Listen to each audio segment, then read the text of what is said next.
I pozdrav ljudi, evo ga danas, ponedjeljak, 16. jun. Uzeo sam, ostalo mi nešto dana od starog odmora i uzeo sam 5 dana slobodno. Imao sam neki malo naporan deo godine sa nekim projektovanjem i tako to, pa sam uzeo malo da se odmorim za svoju dušu, što kaže. Napakovao sam se i krenuo put lagano. Iskreno imam otprilike neki put koji sam isplanirao, kojim bih hteo da prođem, ali tačno koja će ruta i kako biti ni sam nisam siguran, jer ne znam ni sam kuda, ništa nisam pretizirao. Bitno mi je samo da idem i da se vozim, što kaže, a šta će i kako, gde, vidjet ćemo, neka Bog odluči. Evo ovako, ajde ugrubo kako bi trebalo da izgleda ruta. Danas prvi dan, trebao bi da se spustim ako Bog da, to jest idem manastir Ribnica, znači Paštrić, Mionica, preko Divčibara, Užica, Zlatibora do Uvca. Ne nešto puno kilometara za danas, ali bi volio da posjetim neke stvari uz put, da stanem malo, odmorim i tako to. Jedna lagana vožnja, ništa preterano. Malo mi je čudan motor, malo mi se čudno ponaša. Malo sam napumpao gume na 2.2 prednju, na 2.3 zadnju. Jeste da imam teret iza, vidjet ćete kad budem stao negde na pumpu, ali kao da mi malo pliva motocikl. Da li sam prepumpao gume ili mi ovaj teret, mada vozio sam i putnika iza, možda sam malo preterao ipak sa gumama. Ja sam po putu kao pratio 2.2 da ide prednja, možda nisam ni trebao toliko da napumpam, ali nije ni bitno. Prilagodit ću se, što kaže, uslovima. Nije previše vruće, lepo je, baš lepo za vožnju. Kažem, iskoristit ću ovaj prvi deo puta, autoput Miloš Veliki do Mionice, iz razloga što želim da što pre dođem do manastira Ribnica i poslije da uživam malo u lepotama Divčibara, Zlatibora i tako to. Tamo malo više, to je sporije da prođem taj deo.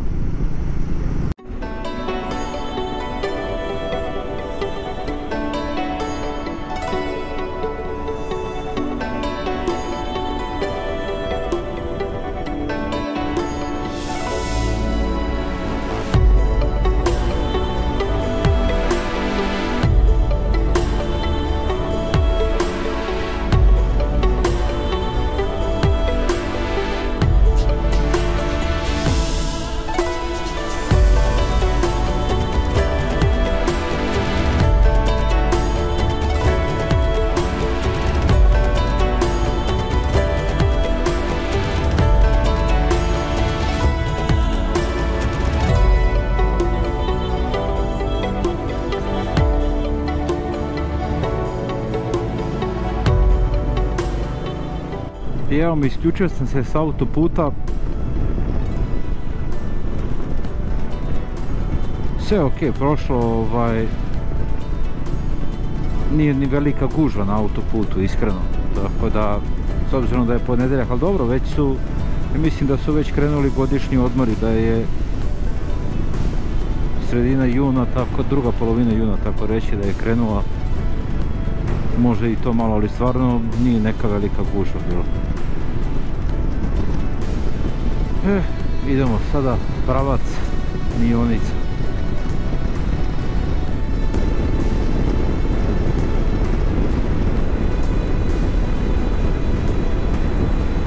A evo ga stari put kojim se nekada išlo.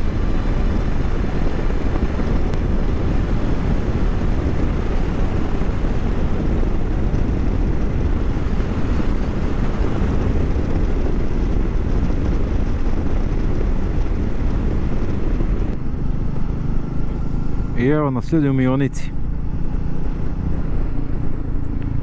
Za manje od sat vremena, znači eto Batajnica, Mionica, pa tu je u stvari sat vremena, sat i koji minut u stvari. Skapirao sam da moram da budem obazriv jer na prednjem točku nemam puno težine. To sam provalio tako što kada zaustavim motocikl i kada motam u mestu levo desno, kao da imam servo, što znači da je težina više na zadnju točku, da prednji točak nema pretjerano naleganja. To jest nema veće težine na prednjem točku i onda moram malo da budem obazriv zato što kada skrećem taj točak ispada kao da je non stop odignut, što kaže.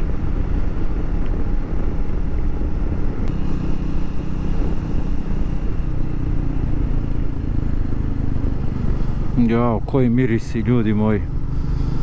Moram otvorim vizir.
Prelepi manastir Ribnica.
I evo ljudi, izašao sam iz Mionice i krenuo sam polako da se penjem ka Divčibarima.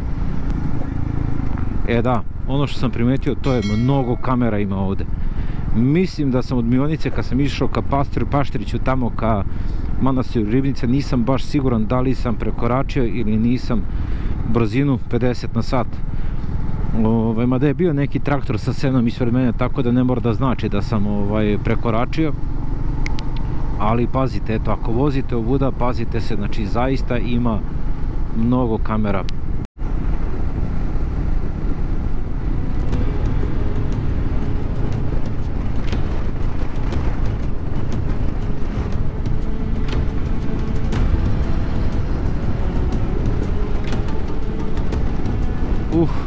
Koliko je ovdje svežije i lepše nego u nekom naseljenom mjestu.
Lepota.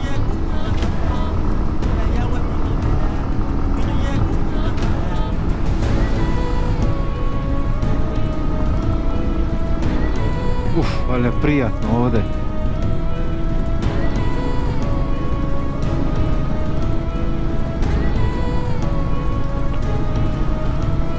Koja priroda. Moram otvorim vizir malo.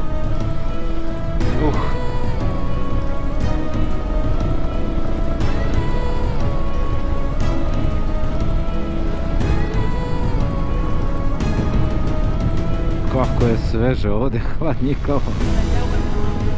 Ovim ljudima ne treba klima ovdje, izgleda.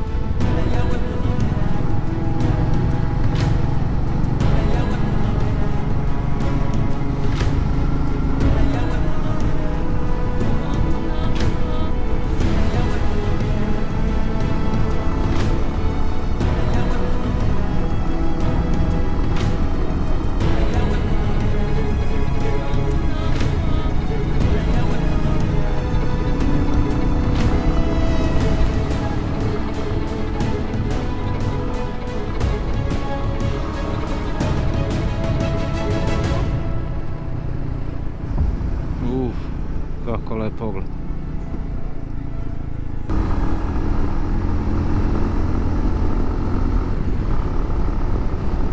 Lepo ide ovaj meteor. Jest da je 20 konja, samo i 350 kubika, ali lepo ide. Nema šta. Evo, natovaren sam, sigurno imam 50 kg na sebi još pored mene i lepo ide to.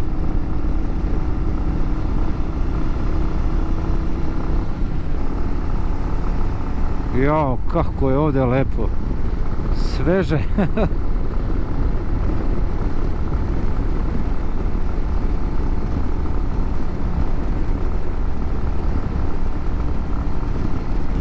Joj, ljudi moji, koja je ovo lepota.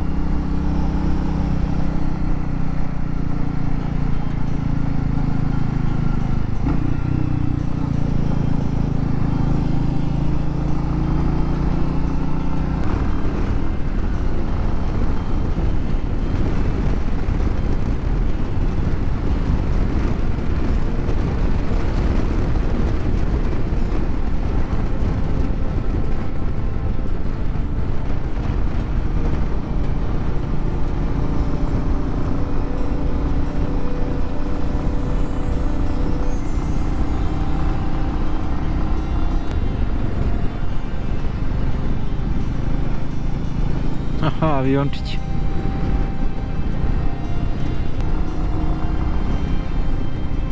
Još što su lepe ove. Evo, stigli smo.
Idemo dalje.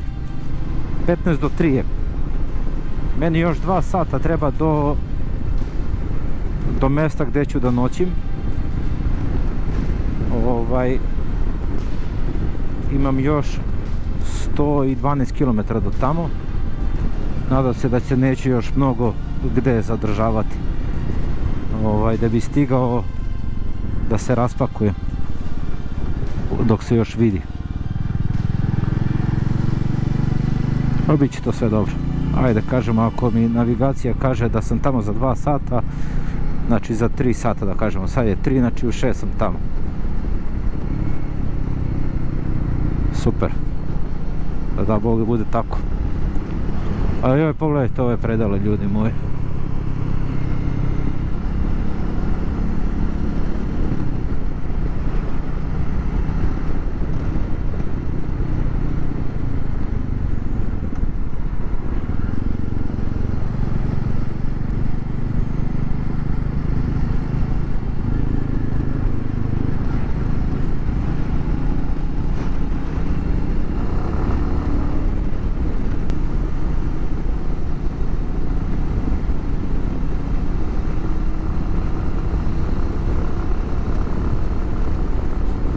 Nigde nikoga na ovom putu, od Divčibara ka Požegi.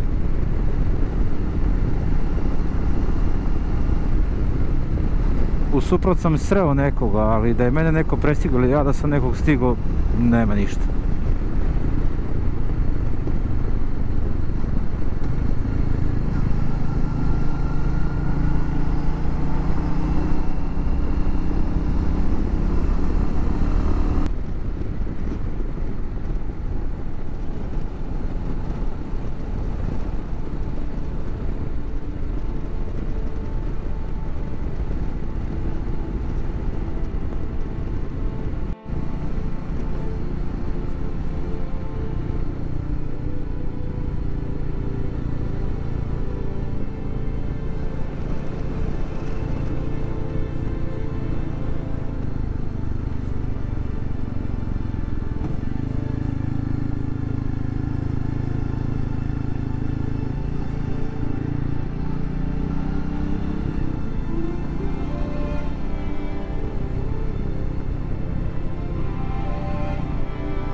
Evo, stignem do jednog mjesta i kaže put je zatvoren do 17 časova jer se asfaltira.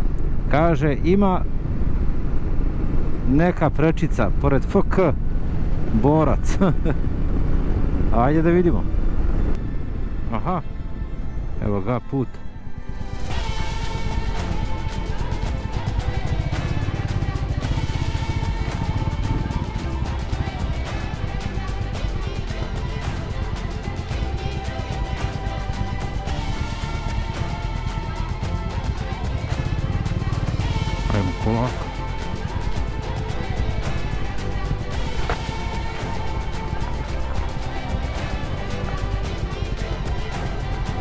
Kaže čovjek, ti možeš motorom.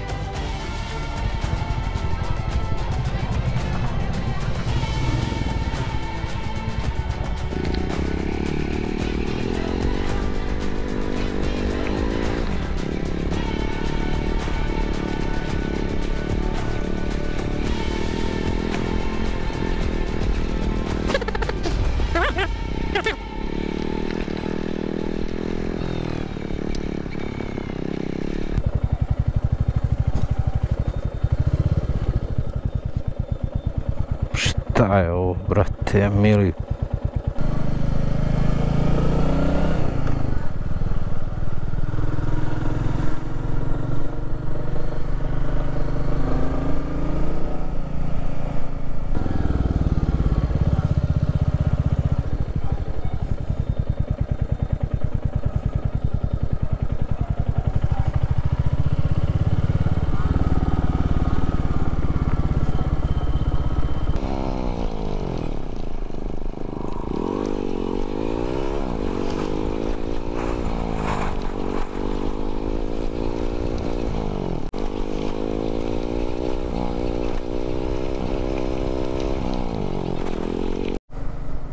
Ljudi moji, kojim ja putevima idem?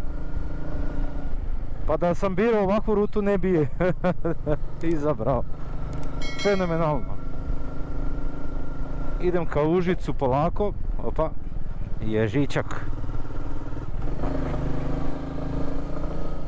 Neki su radovi na putu iz pravca Divčibara ka Požegi i onda ne može da se prođe, onda su morali da idemo sada okolo kroz neka sela direktno na maltene Užice, valjda, koliko sam ja razumeo. Pitao sam jednog taksistu koji ide za Užice odavde i on mi reče da sam na dobrom putu, da ne mogu da pogrešim, da je ovo za Užice.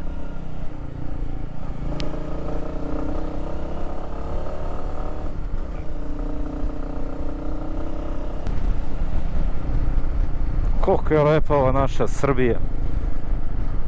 A mi samo izvikali Beograd na vodi, Zlatibor, Kopaonik i ono što nam propagiraju ovi mediji, da bismo bili njihova potrošačka masa.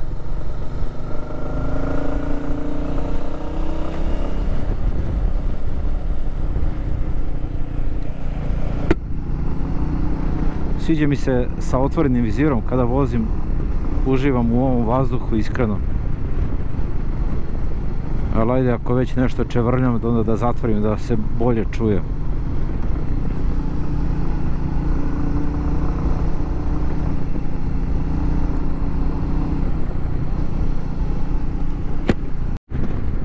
I evo ga još malo pa Užice.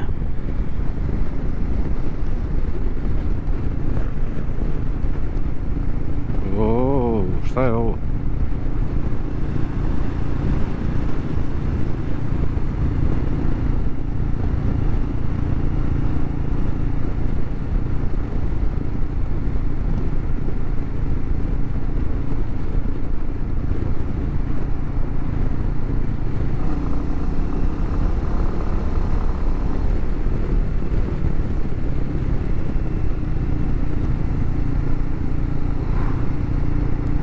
Wobbling, prvi put ovo vidim na ovom mom motoriću.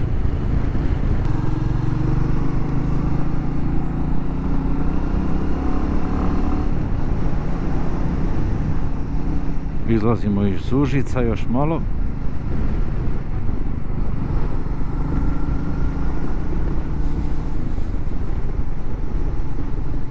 Ovdje ima kamera sa leve strane, makar je bila.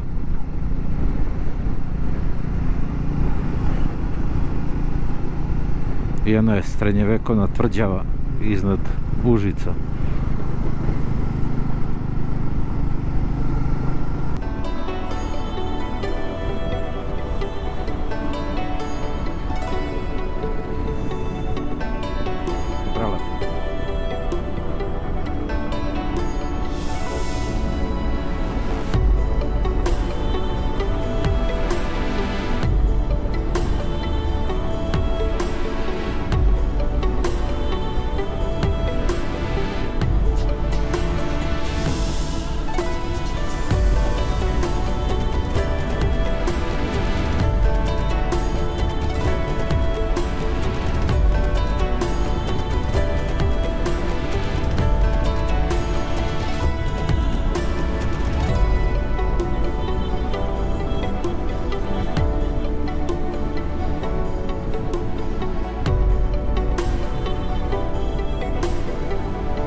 Sad ću ga napunim puno ponovo. Tako da sam miran.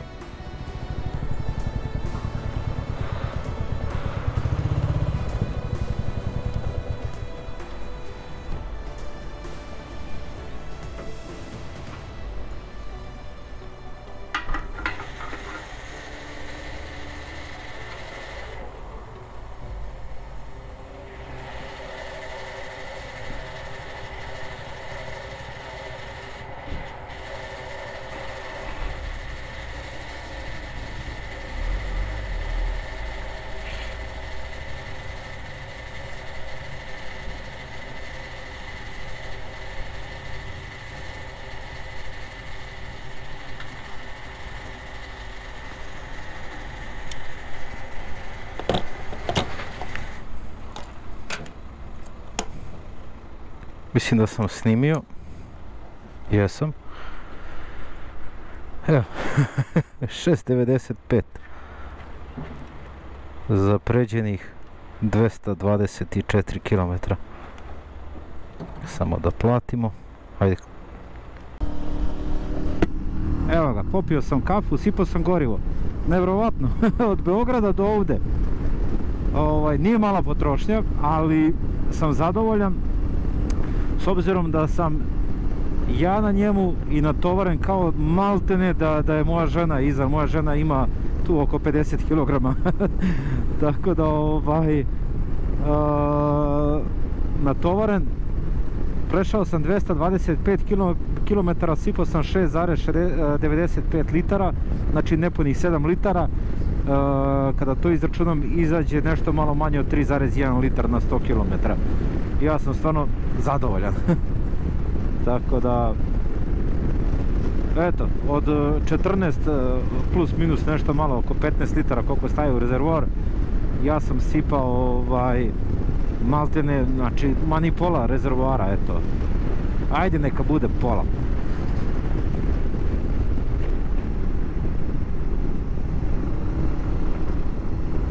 Zlatibor, kako je lep Zlatibor ovaj deo kad se prođe centar. Dečački san mi je bio da ovuda ide motorom.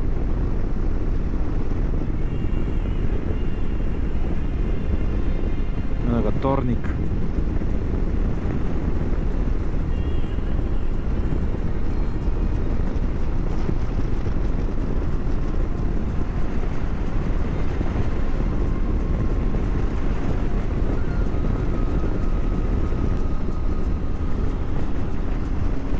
Koja lepota, ljudi moji.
Stao sam ovdje malo na prelepom Zlatiboru, podigao malo dron da snimim koji kadar.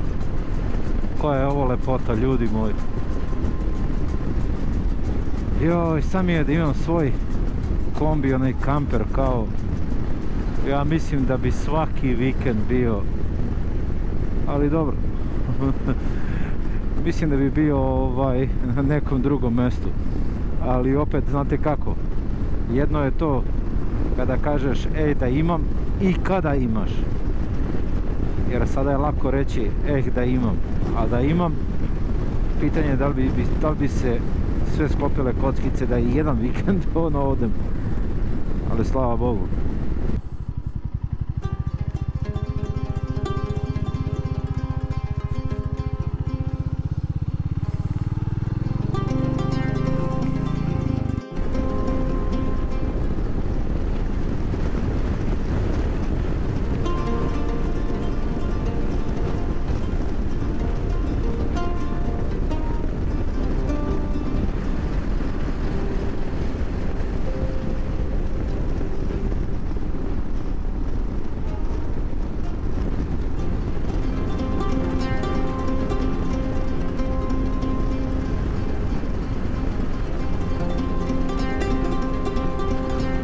Paso City na Zlatiboru.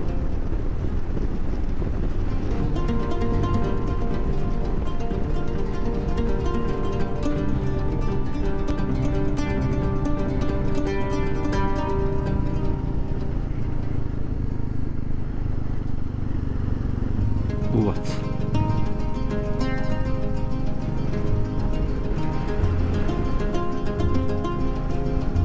Prelep.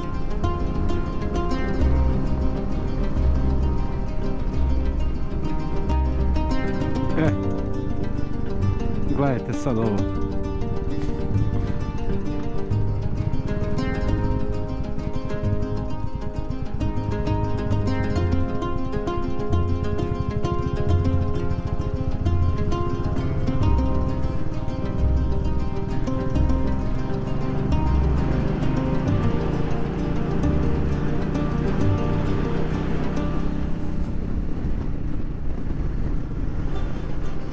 Prelepo. Zlatarsko jezero, Kokin Brod.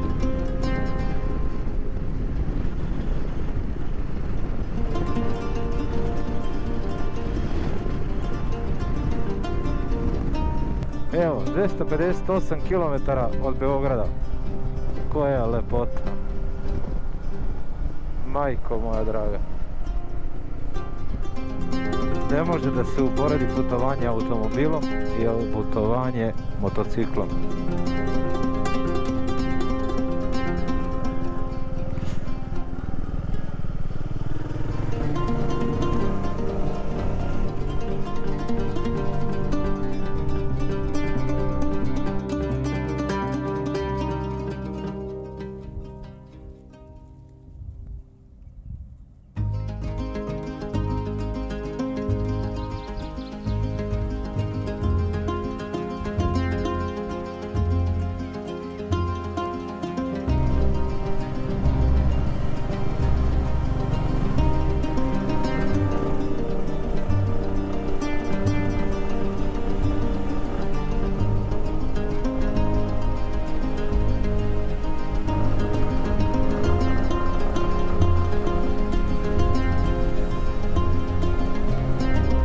Ne, nije Novi Zeland. Ovo je Srbija.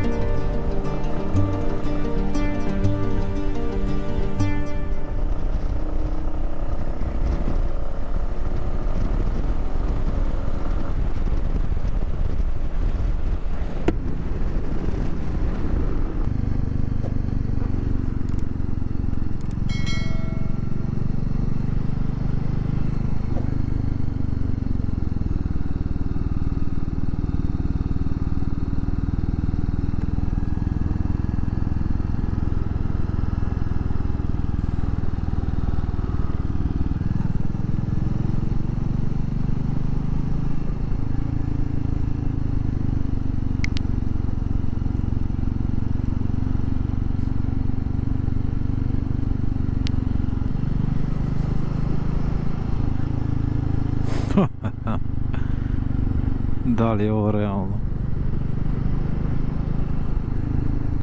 Evo polako pristižem na mjesto gdje ću da noćim.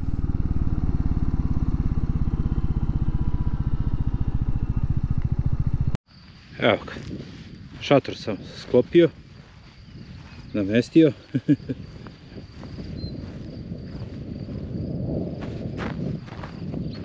Evo ga motorče tamo iza, treba donesem još stvari i polako da spremam neku klopicu. A pogledajte pogled ovaj. Au, milina.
Sad ću sebi da napravim večericu.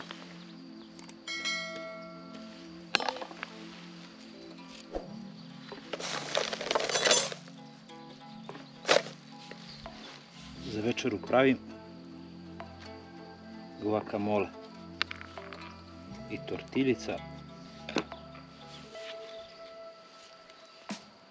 Mislim da je to odlično.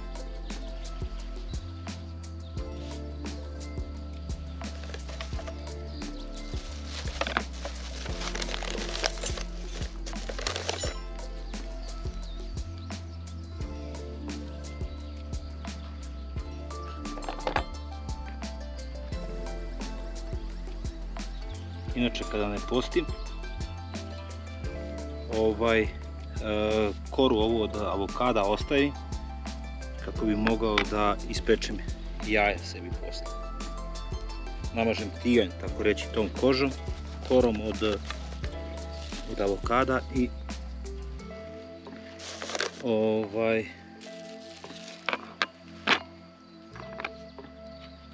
to iskoristim kao ulje, ajde da kažem tako,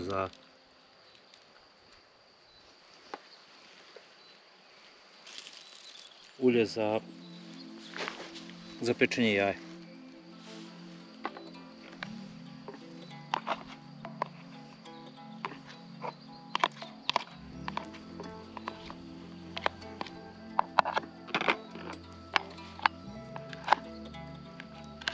Inače, moja najstarija ćerka i ja, mada i srednja voli, ali najstarija ćerka i ja, mislim da bi mogli da živimo na guacamole i tortiljama.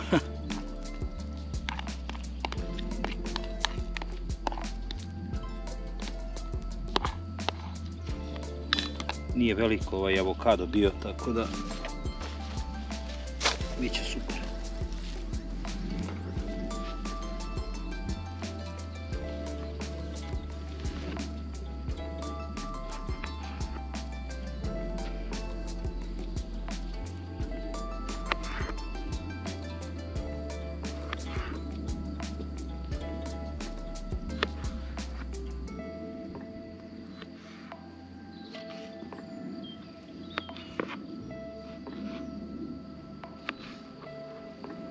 Nije mi baš ulibeli ova daska.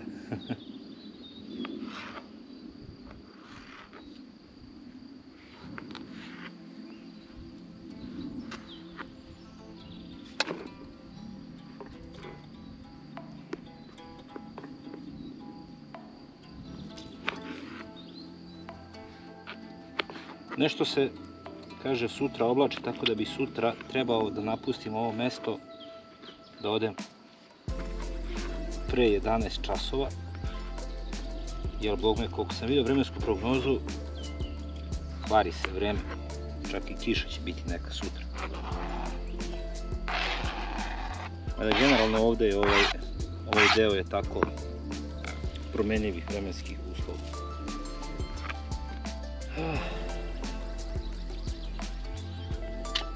Dolaću glavice sada. Ostavit ću ovaj deo ću ostaviti za drugi obrok, da mi se ne raspadne, a ovaj ću da oljuštim za večeras.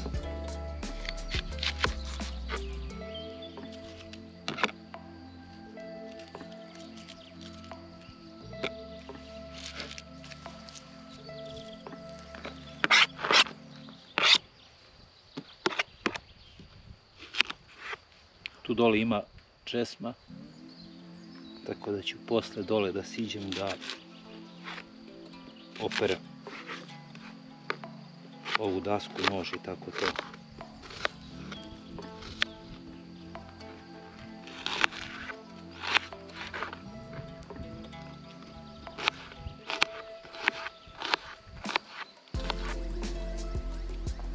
Malo sam preterao sa lukom, ali sam sam ovdje.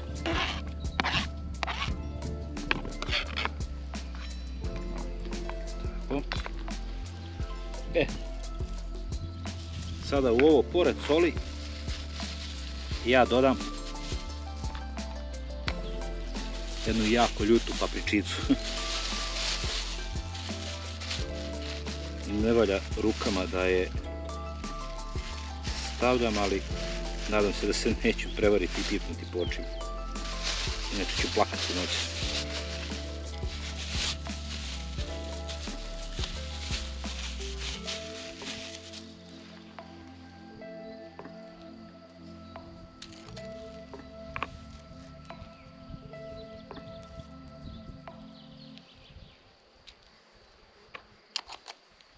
Malo krupnija so.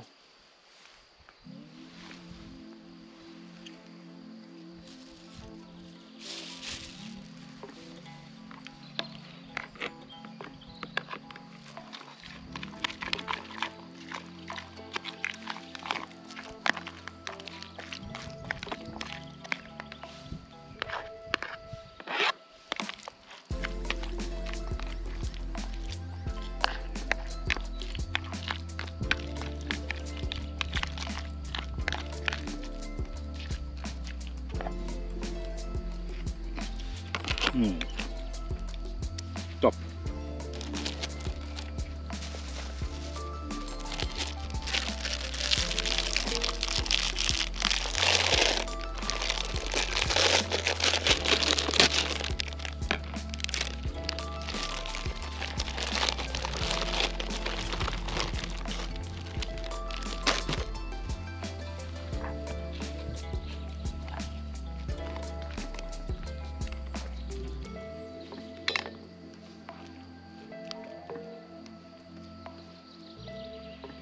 I evo ga, to je večer.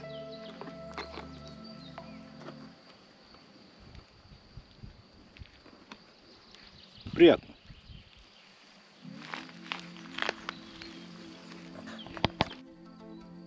I evo ljudi, malo sam odmorio. Ovdje je lepo sveže. Evo ovako će da stane da se vidi iza. Htio sam samo da rezimiram današnji dan. Krenuo sam negdje oko 11 časova iz Batajnice, iz Beograda,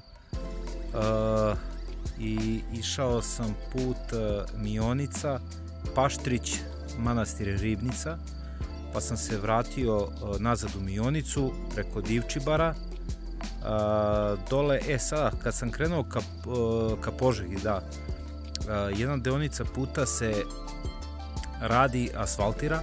Ja sam bio negdje oko pola 4 tamo, a asfaltiranje se radi do 5, tako reći puštaju saobraćaj ponovo posle 17 časova. To je znači sat i po vremena sam otprilike trebao da čekam.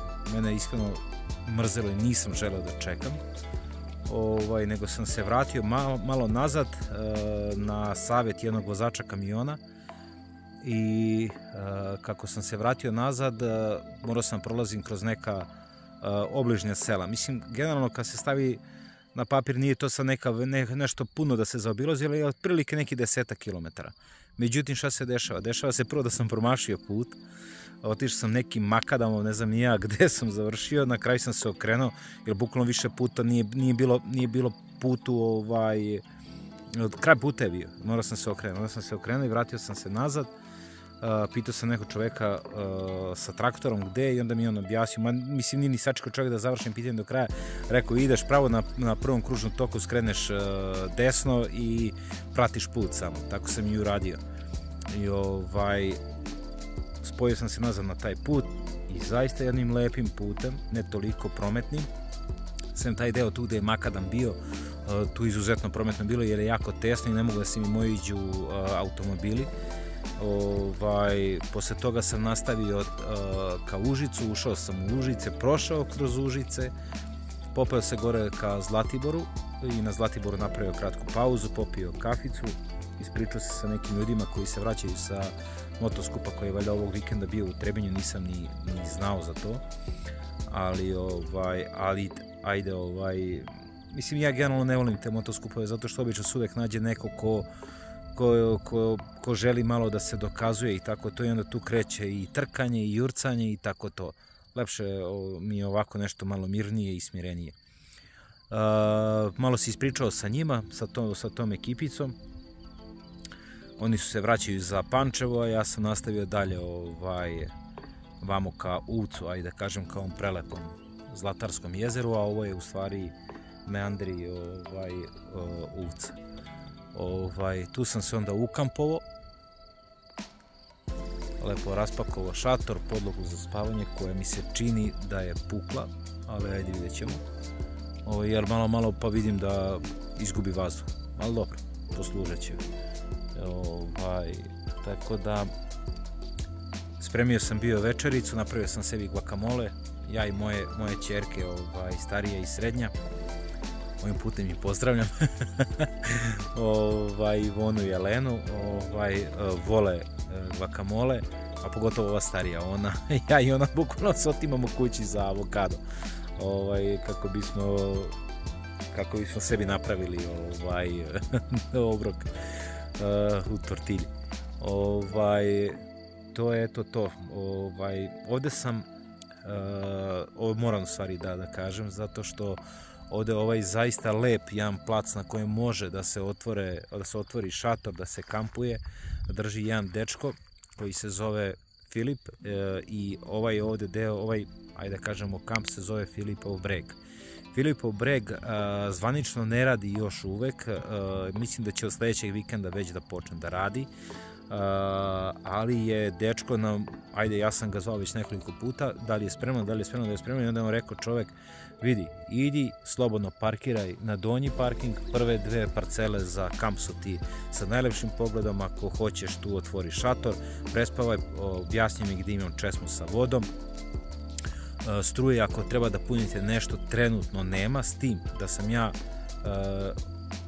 tu gospođe koje su tu iz Čačka, zamolio ako mogu makar baterije za GoPro na koje se ekstremno brzo troši, iako sam kupio one Endurance, zamolio samo da napunim te 2 baterije kako bi sutra imao šta da snimam, a vidjet ću sutra gdje ću šta da punim. Možda ću se zakačiti na kraju krajeva na USB na motoru, pa ću da vidim da punim nekako, da sprovedem kabel iza do torbi i da u torbi ostavim da se pune baterijice, tako da nešto ću smisliti uglavnom. To je to. Da, što se tiče ovdje Filipovog brega, dečko ja izuzetno ljubaznom dugujem jedno veliko hvala i ne znam kako da mu se odužim, zato što mi je rekao slobodno otvori šator, ne moraš ništa da platiš, a u povratku ako budeš želeo tu da svratiš, dođi svrati na kaficu, čaj, rakijicu, da se malo, eto što kaže, upoznamo i da se družimo. Zaista nevjerovatno sa njegove strane i veliko hvala i preporuka stvarno da kogod može, evo ovdje, ja verujem, mislim ne verujem, nego znam da ću, ako Bog da kada se vratim kući, da jedan vikend da se spakujem sa suprugom i decom i sa prijateljima, da dođemo kolima ovdje, možda neki produženi vikend tipa petak posle podne da dođemo, da se ukampujemo, prespavamo noć na subotu, malo se prošunjemo tu da subotu i subotu na nedelju da se pakujemo polako nazad za Beograd. Tako da, eto, ruta je danas bila dugačka nekih 260 neki kilometar.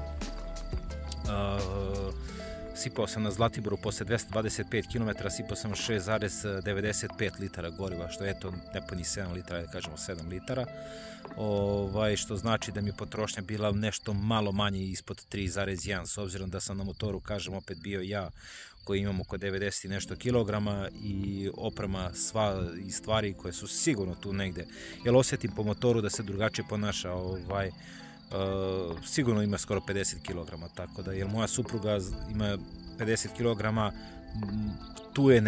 tu je negde, možda je čak i ovo malo mi komplikovanije, zato što ipak je ovo fiksni teret koji je na zadnjem sedištu konstantno, a ipak supruga, ja kako kočim, ona prebaci težinu zajedno sa mnom napred, kako brzam, ona se odupire toj sili i gura se napred, tako da mi je mnogo lakše vozim. Ovdje čak sam i wobbling primetio da imam, da počnem, ako pustim, ono počne ovako da mi se mrda levo desno, tako da, ali ajde, Bogu hvala, dobro je, sve je ok, lagano i idemo dalje. Ništa, to je to, idem polako da se spremam za spavanje, spavam, ujutro ću da probam da poranim, nadam se da ću da ustanem malo ranije, jer sutra me čeka ne toliko puno kilometara razdaljine, ali puno kilometara koje ne mogu da raspalim, što kaže, malo veću prosječnu brzinu da imam, nego izuzetno će biti sporo, tako da, ali slava Bogu, ajde. Idemo, sutra je novi dan, pa ćemo da vidimo šta i kako. Idemo dalje. Pozdrav.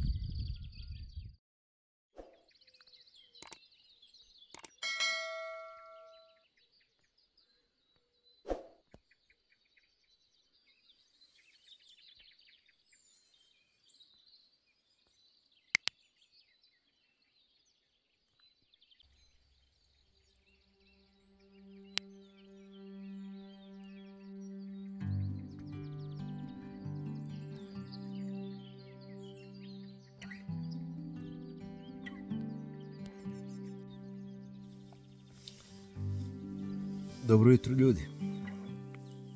Evo, probudio sam se malo pre. Obuko duks. Zima je ovdje. Kaže da je 14 stepeni.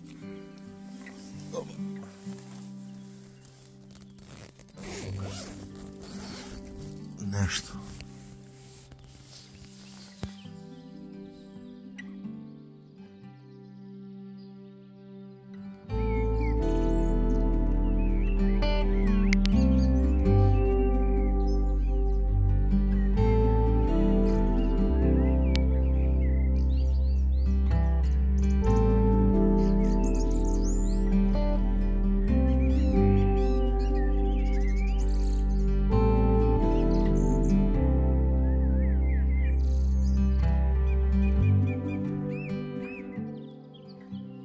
prelepo. Malo sam ranije ustao, probudio se, idemo da se pakujemo odmah, kuvam kafu, čaj, nešto da pojedem i pičim. Najavili su kišu, a treba da pređem preko Žabljaka, to jest preko Durmitora. Najavili su kišu tamo negde oko 12 sati, tako da odavde imam neki 3 sata do tamo, tako da idem što pre da probam da pređem, da se spustim dole do Nikšića kako me kiša ne bi uhvatila, zato što nemam kišno odelo. Imao sam jedan peh, to jest probušila mi se ova podloga za spavanje, morat ću da svratim u Prijepolju do Lidla da probam da nađem drugu, pa je bilo malo neudobno, ali bože moj, preživjeli su, prespavao sam. Eto tako, ništa, idem kuvam kafu, čaj, nešto da pojedem i pičim pakujem se i pičim.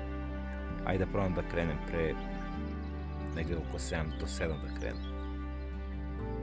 To je želja, vidjet ćemo šta će biti. Vidimo se kasnije.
Prijatno.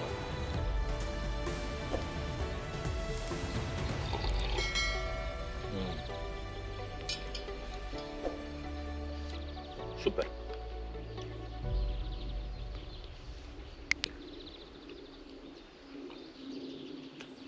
Idem, pakujem se i pravac Žabljak. Snimam usput. Samo pogledajte ovo.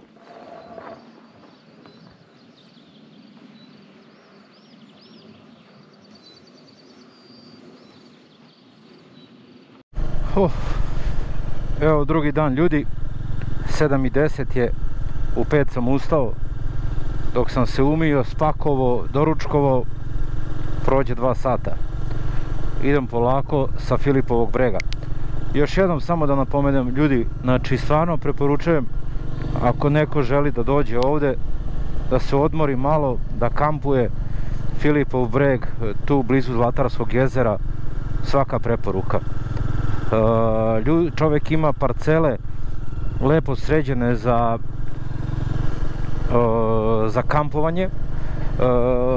Čovjek otvara od sada narednog vikenda, znači od koji je danas, sad sam se ja više pogubio, 16. bi jučer, znači 17. je danas, 17. je utorak, 18. 19. 20. znači od 20. juna se otvara kamp za sve goste, tako da ko želi može da dođe da kampuje.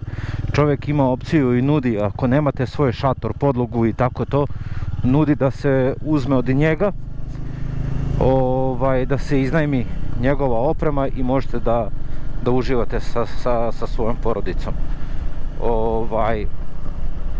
Poranio sam, inače bi čekao da sunce izađe, da dignem lepo dron da malo snimim, međutim žurim zato što prvo u 8 sati hoću da stignem do Prijepolja da kupim u Lidlu novu podlogu za spavanje, jer mi je ova pukla.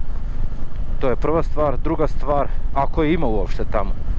Druga stvar, žurim zato što su najavili oko 12 sati kišu na Žabljaku i hoću da probam da je izbjegnem, to jest da prođem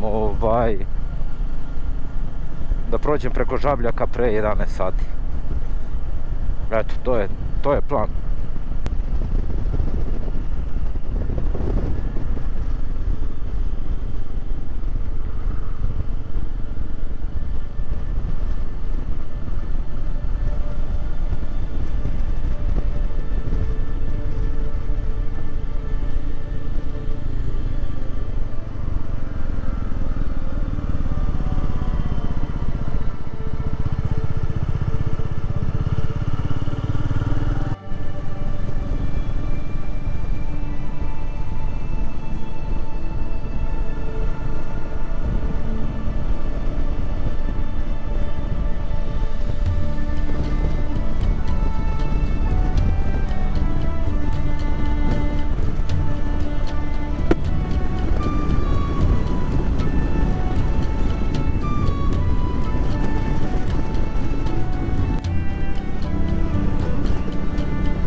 Brate, dalje realno ovo, kamera za kameru. Ako si ja ne nakupim kazni za ovo putešestvije, niko neće. Evo, ušao sam, ne još u mesto, ali sam ušao u opštinu Prijepolje.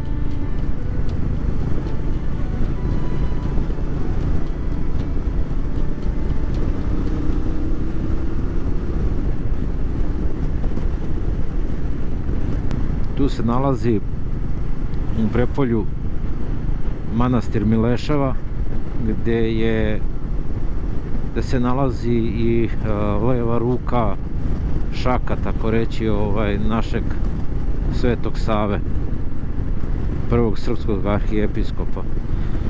Također Mileševa je poznata po tome što je prelepo oslikana sa, ajde da kažemo, ima freska Belog anđela ili ti Svetog arhangela Gavrila.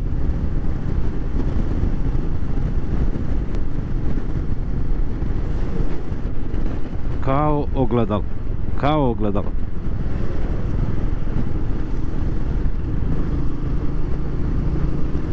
Reka Lim, mirna, ravna, kao ogledalo, nevjerovatno. Koliko volim rano jutro.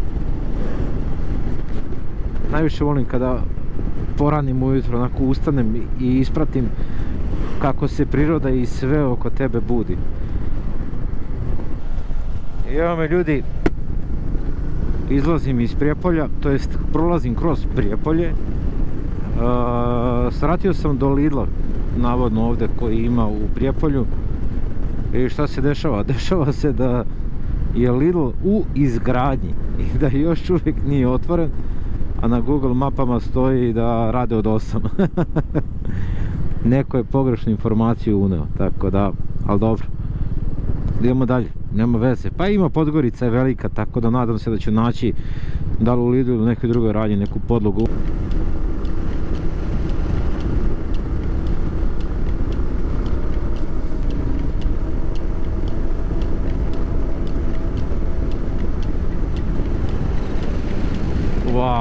kakav pogled. Uf.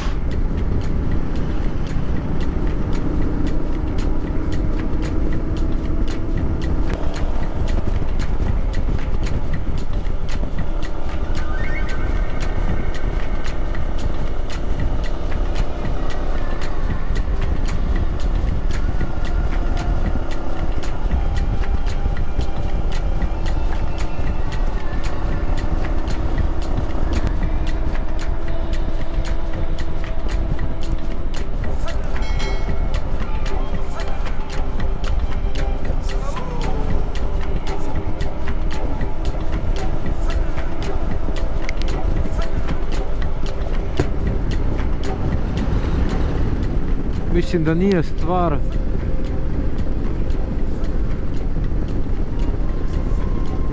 stvar šta se vozi, nego je stvar u želji i htenju. Ja sam imao zaista želju da ovuda prođem motorom i slava Bogu, evo, ostvarila mi se ta želja da... Kako je ovo lepo. Ljudi, ja ne mogu opisati ove mirise.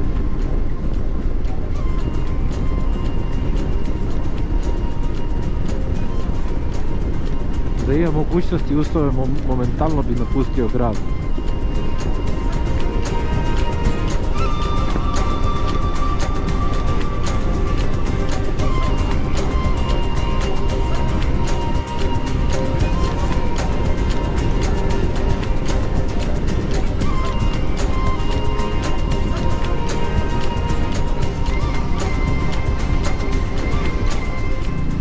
Evo je državna granica. Ajde vidimo da li ću uspjeti da pređem sa probnom vozačkom. Nadam se da me neće ni pitati, a i da će me pustiti. Nadam se da važi. Evo ljudi, da se javim, ušao sam u Crnu Goru. Idemo lagano sada prema Žabljaku. Opa! Ma nikakvih problema, niko ništa nije pitao, samo lična karta i saobraćajna dozvola od vozila i to je to. Na carini samo pokazali rukom prođi.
počela mi je neka kišica malo.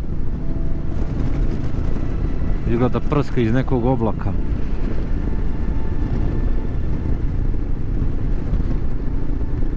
Mada su najavili tek oko 12, ali evo, pola 10 i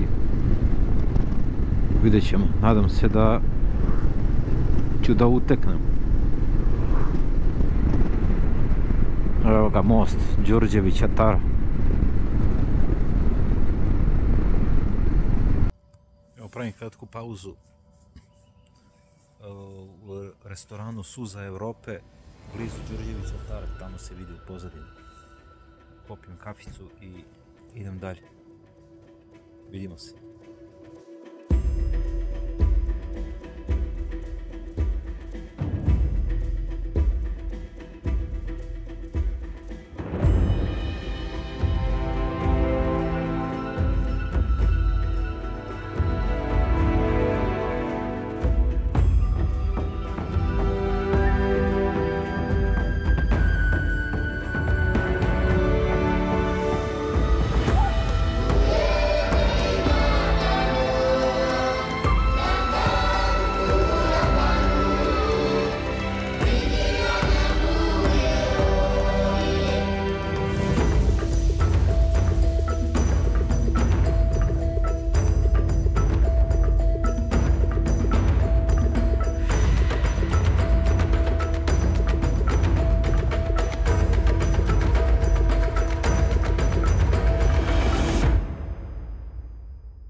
Evo ga, Đurđevića Tara.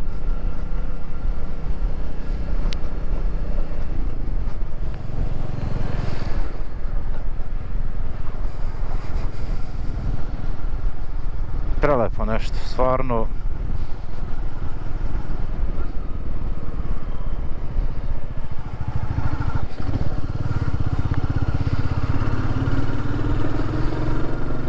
Idemo dalje uz Božju pomoć. Ja ne znam, ovo su Crnogorski Alpi, Crnogorski Dolomiti ili ti. Nevjerovatno kako je lepo je.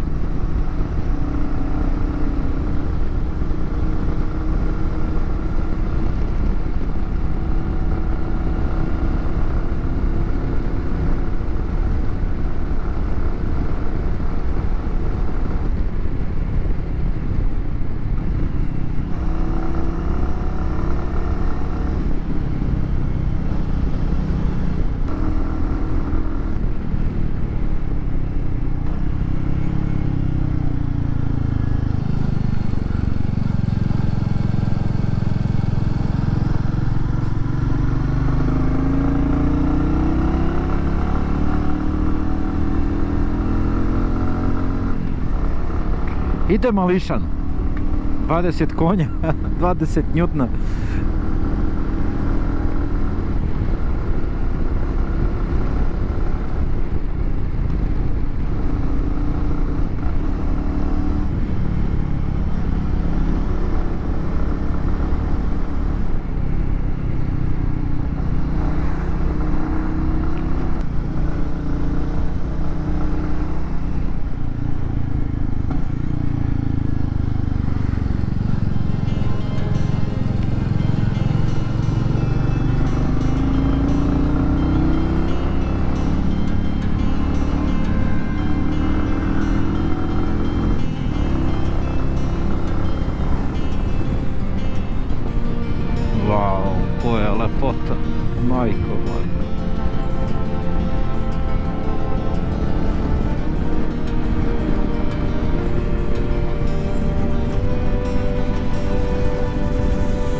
Malo sam stao, snimio, evo kako brzo se spusti oblak. Malo pre kad sam stao bilo je onako jedva da je pipa, evo gledajte sad ovo. Dok si rekao keks, promeni se vreme. Idemo mi dalje. Pravac ka Nikšiću.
Podgorica Nikšić levo.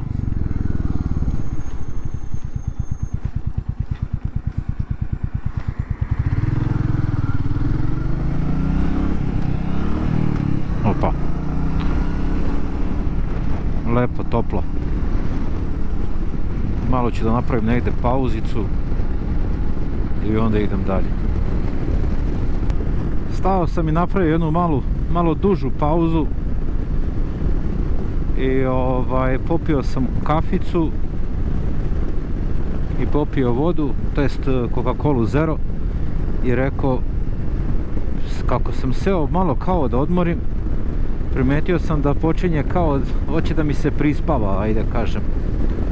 je rekao bolje da ne sedim više nego da krenem, da se ne bi uspavao.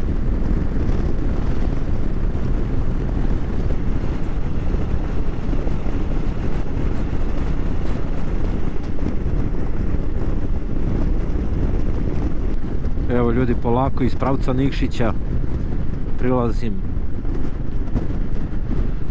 odvajanju sa puta ka Podgorici, odvajanje ka manastiru Ostrog.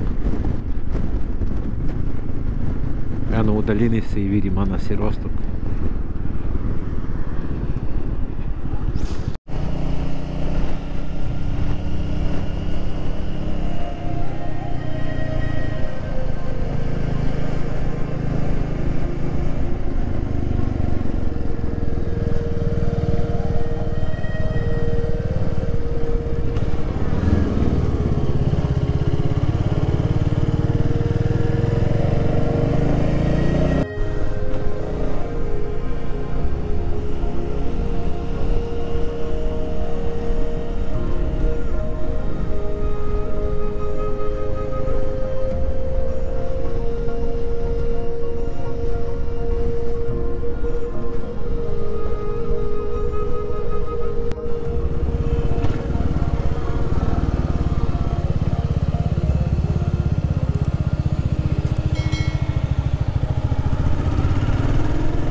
I evo ljudi, uz Božju pomoć sam stigao do manastira Ostrog. Evo ga. Dobro. Sve je dobro. Idemo dalje. u manastiru Ostrog. Polako se spuštam, idem ka Podgorici.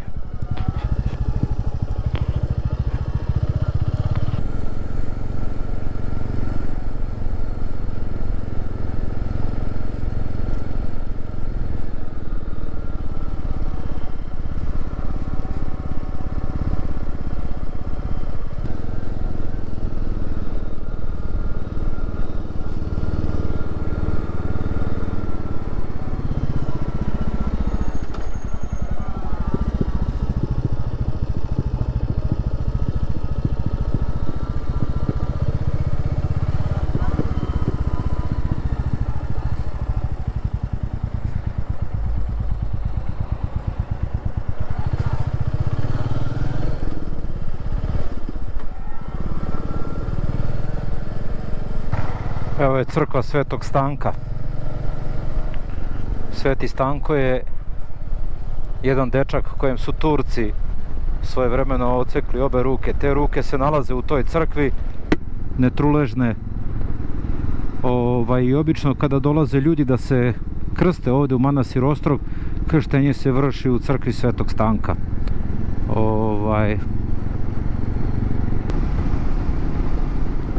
Idem da probam u Podgorici da kupim podlogu za spavanje, ako nađem. Ako ne nađem, bože moj, šta da se radi. Inače, ovim putem se može stići do manastira Ždrebonik, koje su Turci svojevremeno ajde kažem, promenili su mu namenu i napravili su ga da bude kao konjušnica. I tu su držali konje, što kaže, i odatle naziv Ždrebonik. U manastiru Ždrebonik se nalaze mošti Svetog Arsenija Sremca, inače je to ženski manastir.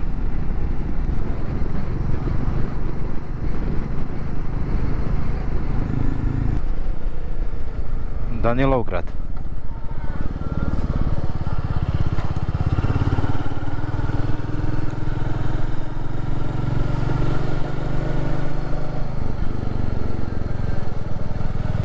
Stao sam na pumpu malo da se osvežim i kupio sam neku kokosovu vodu. Ne mogu vam opisati koliko mi je prijala, kako mi je lepo legla. Evo, bio sam u Podgorici, pokušao sam da nađem, kako se zove, podlogu za spavanje. Našao sam, ali su preskupe, tipa preko 56 eura je valjda najjeftinija, tako nešto bila. Znam da sam se smorio, rekao čovječe, jeftinije nađem prenoćište negde nego da kupujem podlogu. Mislim, mogao sam i bez nje, ali šta da se radi. Našao sam neki smještaj u Budvi, tu ću prenoćiti. Tako da sutra ću onda nastavim od Budve dalje. Malo sam morao da promenim plan, a i kako kaže, tako se i dešava kad isplanirate neku rutu i ne obiđete ili ne obavite ono što ste planirali, to znači da ćete se ponovo vratiti. Tako da ja imam želju da ovu turu ovako lepu ponovim još jednom, ali sa tim nekim izmenama koje bi dodao, ajde da kažem, koje nisam sada obavio. Ali sve super, hvala Bogu, za sada lagano, polako ide to. Jedva čekam da dođem u smeštaj, da se raspakujem i da rezimiram današnji dan. Neverovatno je, znači kao da mi je trajao 5 dana što se tiče stvari koje sam video i kuda sam prošao, a u stvari sve je stalo u jedan dan. Stvarno sam uzbuđen i toliko srećan, mogu zamisliti samo recimo šta je Iči Buc kada putuje, kad prođe se ono kako se ona osjeća. Znači neverovatno je.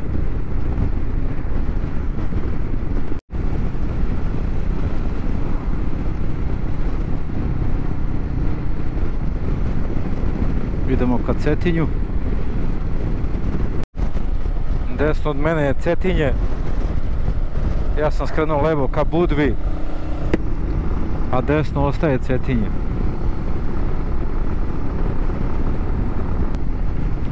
Sad mislim da će biti jako lepih panorama, to jest jako lep pogled odavde dole.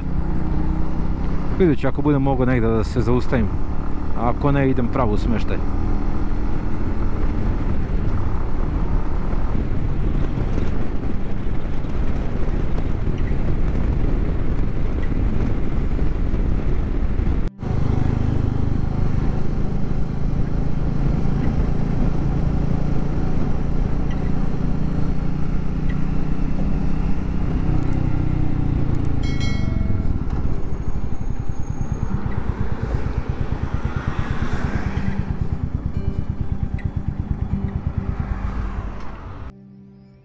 Evo me ljudi, iznad Budve. Panorama. Još malo i stižem u smještaj. Veliki pozdrav.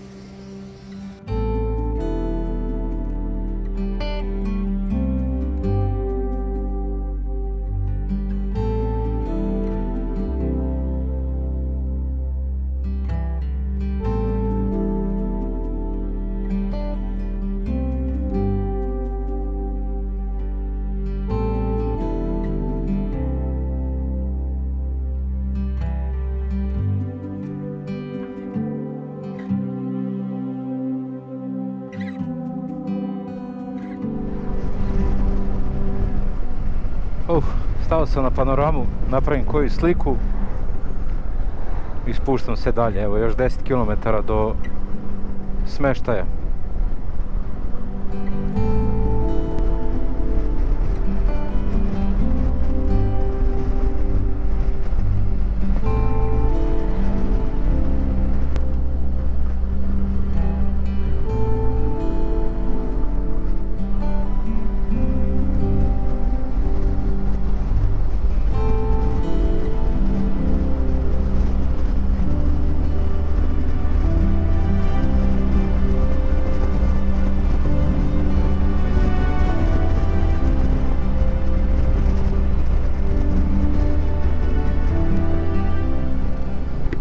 Ljudi, izvinite zbog otvorenog vizira i buke, šuštanja vetra. Jednostavno uživam u pogledu i u mirisu ove borove šume.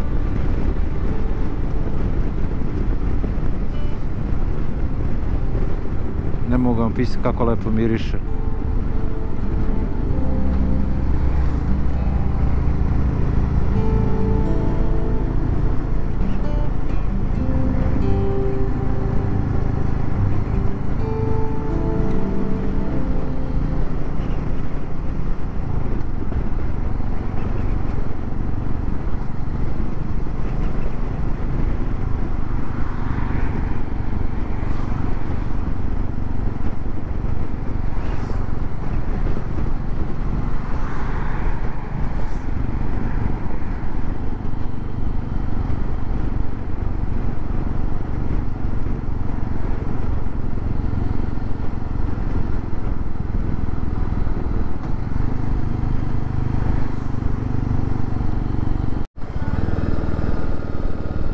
I evo ljudi, polako ulazim u Budvu.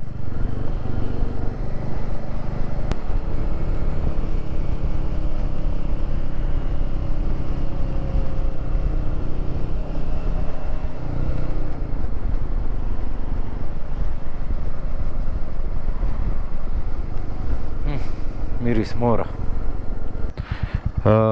Sinoć sam toliko bio umoran da nisam stigao da uradim rezime jučerašnjeg dana, pa prvo ću to da uradim. Znači, jučer sam krenuo negdje oko 7:10 sa Uvca ili ti sa Filipovog brega. Odatle sam krenuo ka granici sa Crnom Gorom, preko Jabuke. Mislim, u toku noći dok sam spavao u šatoru probušio mi se podloška za spavanje, naduvavanje, tako da mi je bilo izuzetno neudobno. Sav sam bio od kamenčića po leđima sav izboden, ali dobro, nije ništa strašno. Rekao, ajde idem do Prijepolja da kupim tamo prvo u Lidlu koji sam vidio na Google mapama da radi, jer ova moja prostirka prethodna je kupljena isto u Lidlu. Rekao, ajde otiću tamo da kupim novu. 2300 dinara, ajde kažemo 20 eura. I ja dođem tamo kad Lidl je u fazi izgradnje, još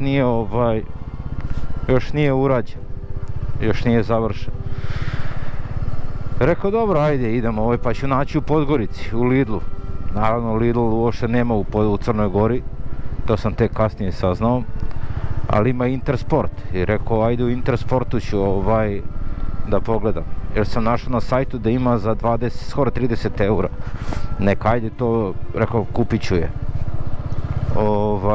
Međutim, dolazim, ajde nastavim u stvari put dalje.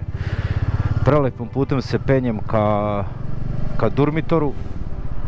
Stvarno neverovatna deonica preko Durmitora, Žabljaka, ka Šavniku, tamo Đurđevića, Tara i to, znači, ono je izmišljeno. Mogu zamisliti samo šta je onda, šta su onda Dolomiti ili ti Transfagarašanin, Transalpina, kad je ovo ovako lepo. Spustio sam se ka Nikšiću i onda od Nikšića polako put ka manastiru Ostrog. Najgore je to kada vozite motor i stanete negdje, tipa eto ja sam stavio tu blizu Nikšića da popijem kafu, malo da se odmorim pre uspona gore ka manastiru Ostrog. I dođem tamo i grupica ljudi koja je sedala tu, pije kaficu i pričaju nešto o motorima i počnu da pričaju priče koliko je ljudi na motorima poginulo. Pa mislim, što kaže moj drug Marko, naravno uvijek treba imati strahopoštovanje i taj neki strah radi predostrožnosti, nego, kaže, ne sedamo mi na motor s tim kao danas će da se nešto desi. Ne, nego sedamo na motor zato što kažemo sebi kako će mi danas biti lepo na motoru. Znači, mislim, i onda tako su krenuli da mrači i meni su tako počele u glavi da se vrte neke crne misli. Ali dobro, možda je to i Bogom dano, jer sam zaista polako vozio ka manastiru Ostrog, bez srljanja, bez igde ičega, lagano, potpuno smireno onako. I slava Bogu, popao sam se gore, bio malo i vratio se posle starim putem ka Danilovgradu i od Danilovgrada ka Podgorici. U Podgorici sam krenuo da tražim Intersport da bi kupio prostirku, naduvavanje, to je podlogu, i našao sam je za 56 eura. I onda sam se iznervio, rekao neću da je kupujem za te pare, zato što sam našao smještaj u Budvi za 25 eura. I mislim, tada sam uzeo, rekao daj da pogledam koliko je onda smještaj u Budvi. I vidim da je u Budvi smještaj tipa evo, da sam sada bio 25 eura. Meni tu ništa specijalno ne treba, samo da imam gde da se istušujem i da legnem da spavam. Ništa više. I ajde, vratim se ja, to jest rezervišem smeštaj i posle toga iz Podgorice pravac ka Cetinju, od Cetinja dole sam se spustio ka Budvi. Tako da sve u svemu jučerašnji dan oko 330 km. Ajde da kažem i to da sam sipao gorivo juče u Danilovgradu i sipao sam negde oko 8 litara. I znači ukupno od Beograda za tadašnji 500 i sad ću vam reći koliko, 520 i neki kilometar potrošeno 15 litara goriva. Što znači da ovaj mališan zaista troši, može čak i malo ispod 3 litra na 100 km. Što je fenomenalno, ja sam stvarno prezadovoljan. Da mi je neko rekao da će doći do ovde sa 15 litara goriva, ne bi verovao, mislim, da li je realno to uopšte. Ali dobro.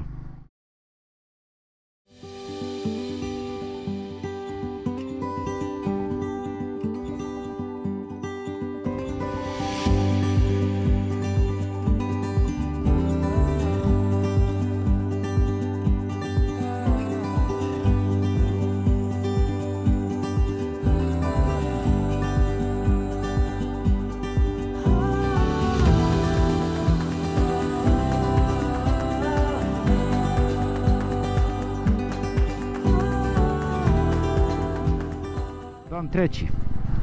Krećem iz Budve.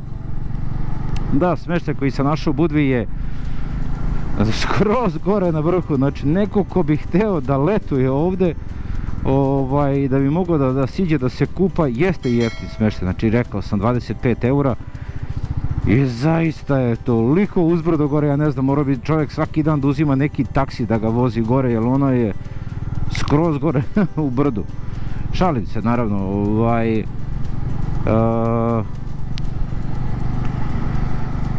malo je zeznut prilaz, eto to. Ja sam u jednom trenutku kad sam se peo motorom, s neke druge strane me navigacija dovela, u trenutku sam pomislio, jao čoveče, gde ovdje idem, prevrnut ću se, ali imam toliko tereta na motoru. Pomislio sam kako će da mi izvuče od njima da se prevrnem na leđa. Ali eto, slava Bogu, sve je dobro prošlo.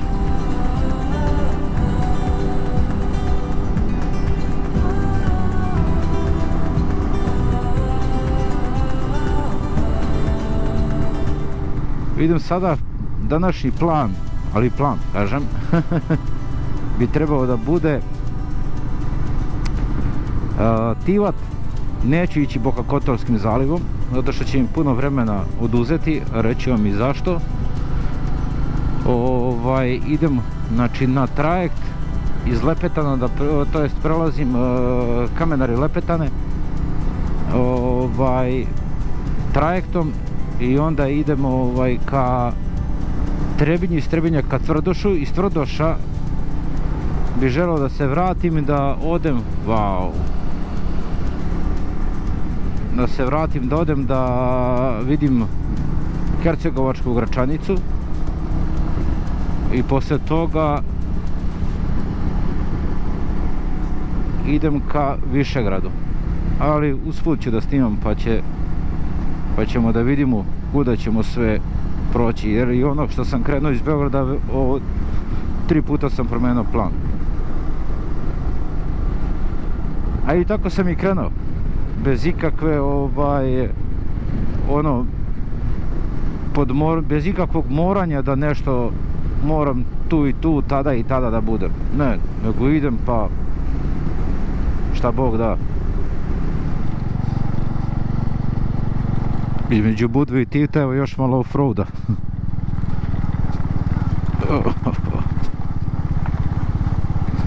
Dosta je sveža napolju, ne znam koliko je tačno stepeni, ali vidim kad idemo oko 80 na sat da malo onako je hladnjikavo. Ali dobro, izaće sunce pa će biti opet vrelo. Evo me, prolazim pored aerodroma u Tivtu. S moje leve strane je trenutno, evo vidi se toranj ispred.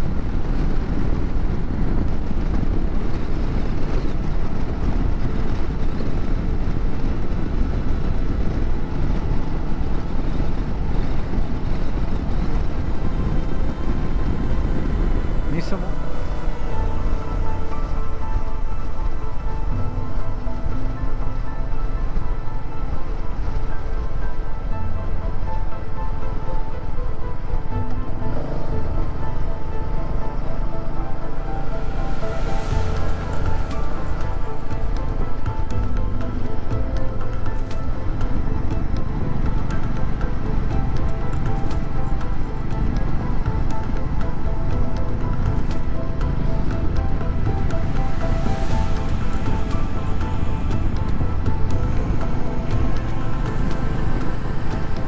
Wow, koliki kruzer.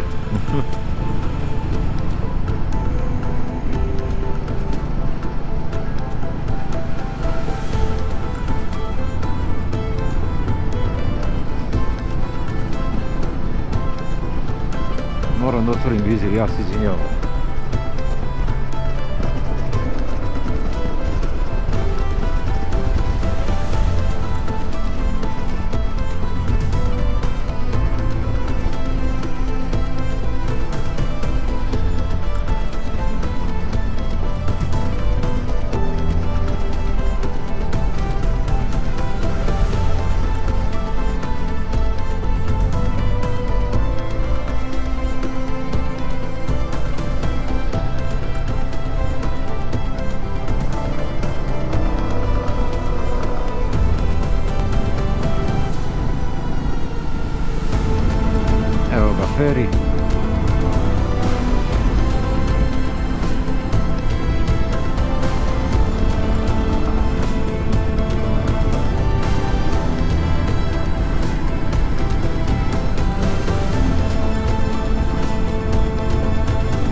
I evo ga, prešli smo trajektom na drugu stranu.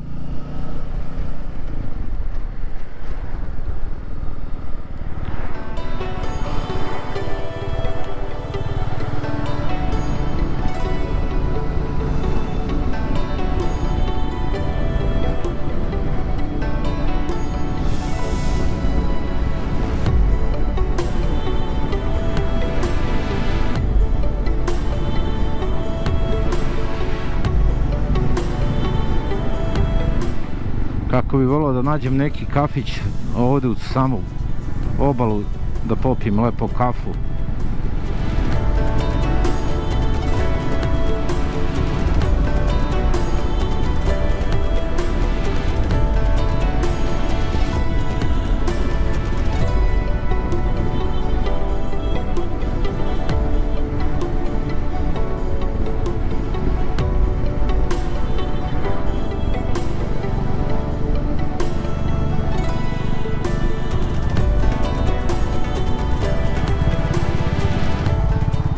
Ovdje u Meljinama se odvajam desno za Trebinje.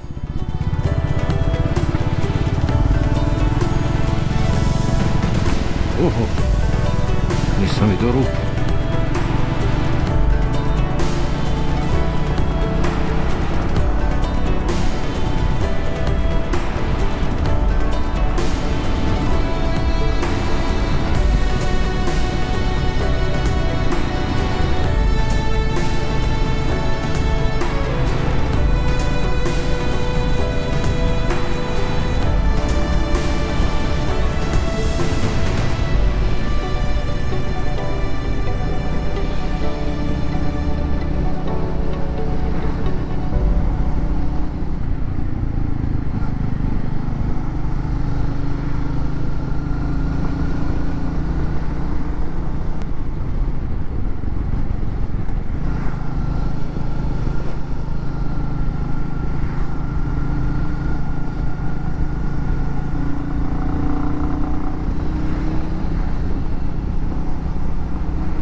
Ali je sveže ovdje, lepo.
Evo me ljudi, prilazim granici između Crne Gore i Bosne i Hercegovine, Republike Srpske tu.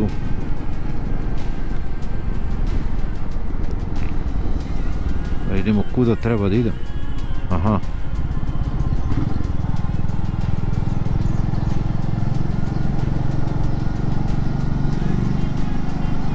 Gleda je ovo neki stari prelaz, aha, jedno ga dole niže. Aj, gasit ću kameru dok, pa se javljam kad pređem.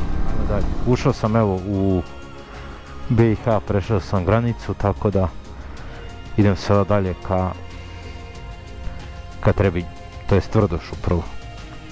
Svako dobro.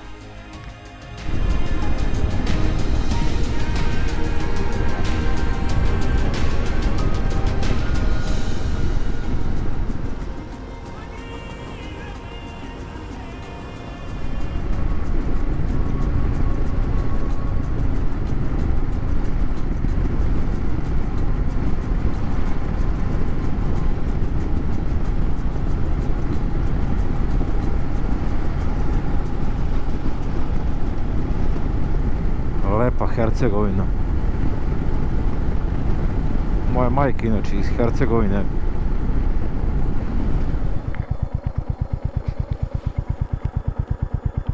Zmija neka.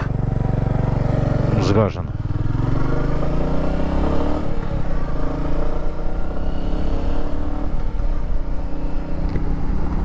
Ima ovdje u Hercegovini dosta zmija.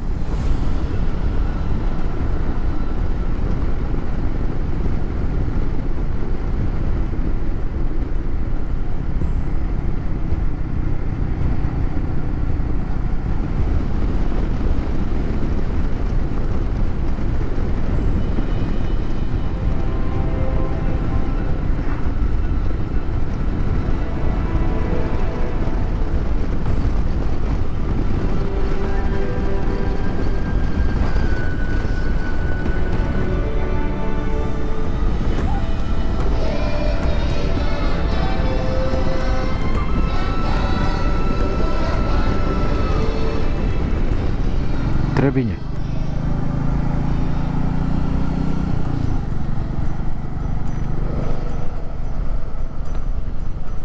Republika Srpska.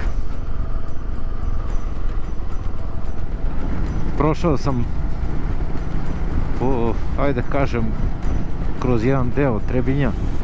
Idem ka Tvrdošu, ka manastiru Tvrdoš.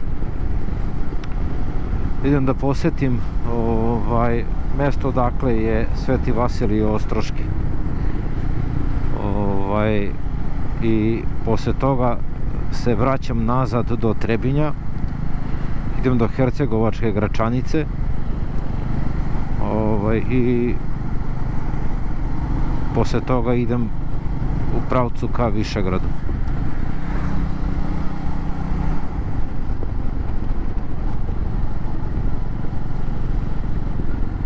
Šta je ovo?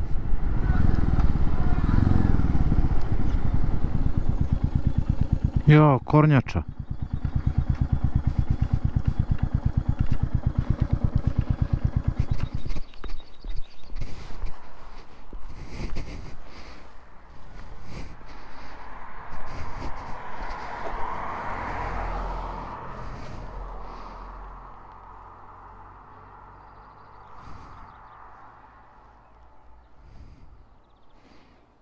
Možda i živa.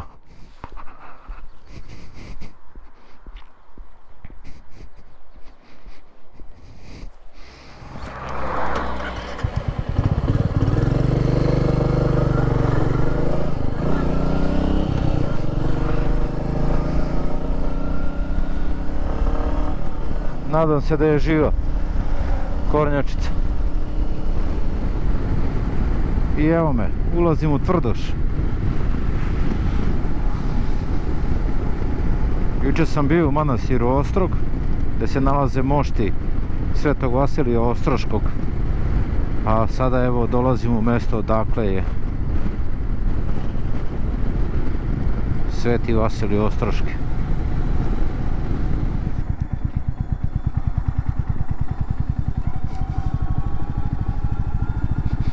Šta je ovo, brate moj mili? Dvorac neki.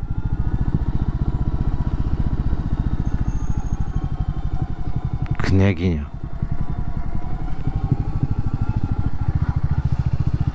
Impresivno deluje.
Ljudi, evo, neću dugo da dužim, bio sam u manastiru Tvrdoš.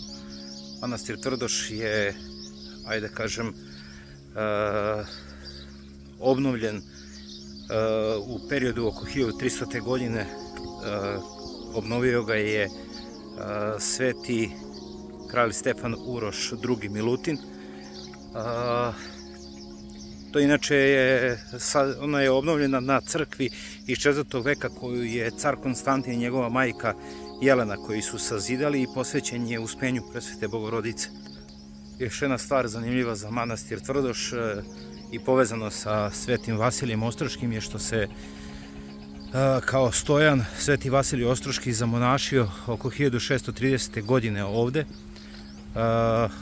Manastir pripada Zahumsko-hercegovačkoj eparhiji. Tako da, eto, ukratko, samo malo da kažem. Ima unutra, zanimljivo, nalaze se mošti Svete Anastasije Prebilovačke, mislim čestica, to je parče moštiju, ali je stvarno prelepo. Nisam teo unutra da snimam, zato što bez blagoslova mislim da ne bi ni trebalo. Ima staklo na podu gde može se vide iz 4. veka ostaci te crkve na kojoj je sazidana, to jest obnovljen ovaj manastir. Eto, idem sada dalje, idem do Hercegovačke Gračanice pa se javljam. Ajde polako dok idem uz reku Trebišnicu ka Trebinju i ka Hercegovačkoj Gračanici da kažem nešto o samoj Hercegovačkoj Gračanici. Takođe pripada Zahumsko-hercegovačkoj eparhiji. Sagrađena je, mislim da je 7. aprila 1999. godine, baš na datum kada se upokojio Jovan Dučić, a to je 7. aprila 1943. godine, ako se ne varam, koliko se ja sećam. Davno sam čitao o tome. S tim da su njegove mošti iz Libertvila, to je telo preneto je isto 7. aprila 2000. godine. Znači 57 godina nakon toga. Tako da zato, koliko ja znam, je i zasađeno oko same crkve 57 platana. Crkva je zizdana nalik to je Gračanici, i zato je zovu Hercegovačka Gračanica. Znači u osnovi ima 16 stubova, od toga jedan je zaobljen, a valjda 15 je četvrtastih, sa 5 kupola, tako da to je to ukratko kako se zove, o Hercegovačkoj Gračanici. A sada doći u Trebinje, a ne otići gore bi bilo stvarno grota i zato idem idem gore da je posjetim. Da vidimo malo Trebinje. Vidjet ću da odem do legendarnog tamo kafića, poslije da popijem kafu i onda poslije toga nastavljam put dalje.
Evo me ljudi ispred Hercegovačke Gračanice.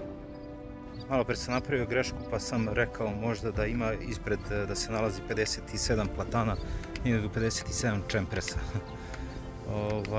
Znači tu su preneto telo, ajde da kažem, mošti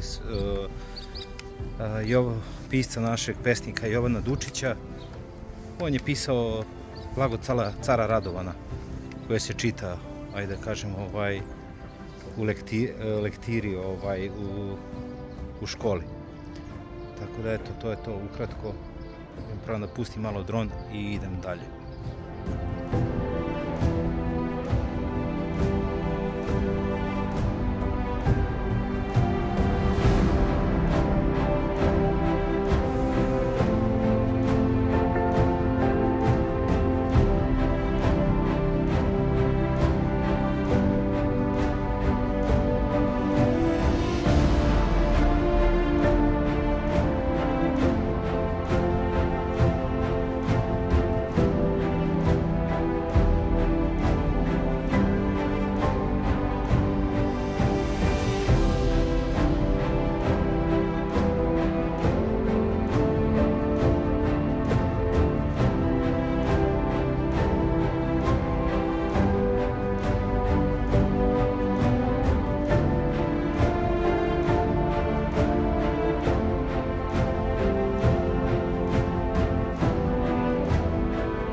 Idem da probam da stignem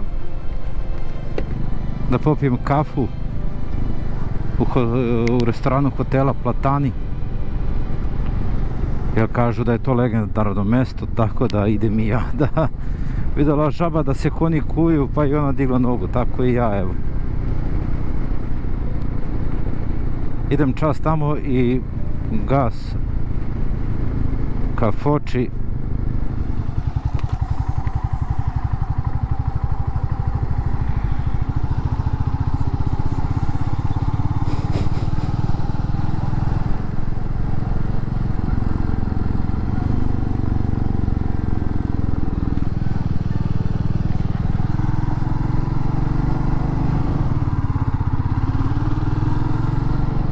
Mnogo lepo Trebinje, mnogo lepo mesto.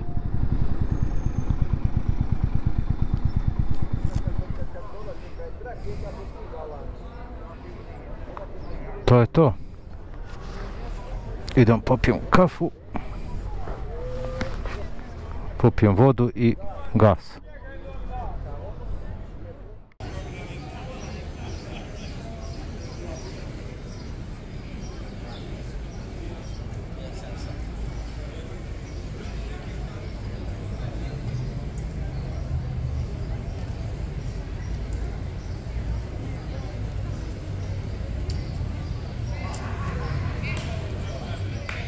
Evo ga, Platani u Trebinju.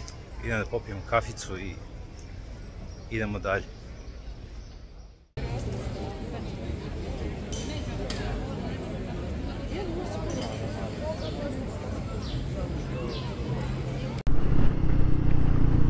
Evo tamo gore sam bio malo pre. Kažem, pošao sam iz Trebinja, idem ka Višegradu, popio sam kafu i popio vodu, doručkovao neku postnu picu.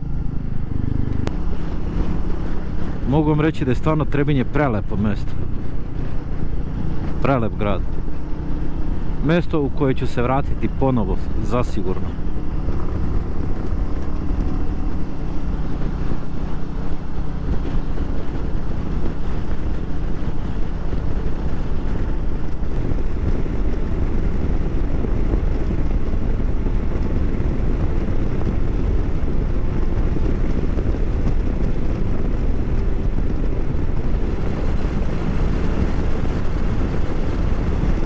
Bilećko jezero sa moje desne strane.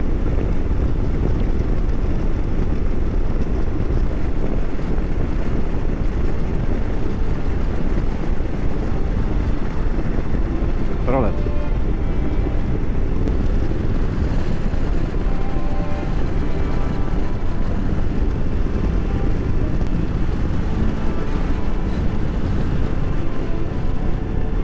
Wow, šta su stavili solarni panela gore na brdu. Pa ovdje bi mogli lepo da se malo slikamo.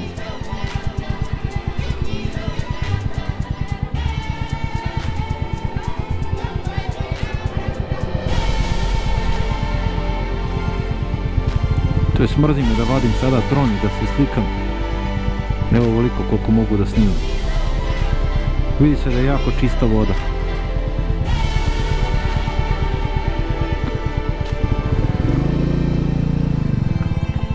Prelepo. Mogu vam reći da je upeklo lepo.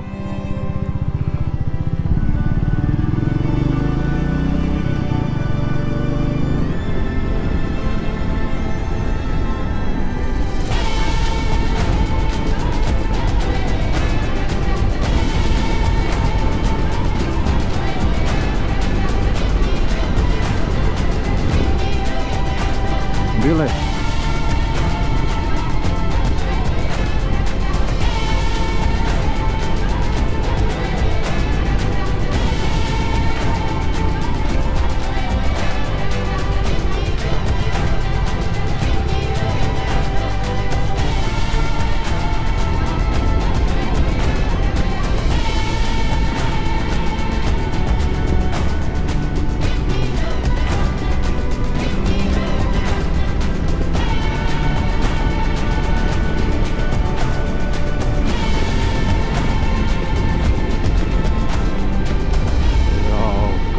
Pogled puca ispred mene.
otkad nisam bio u Gacku, 25 godina.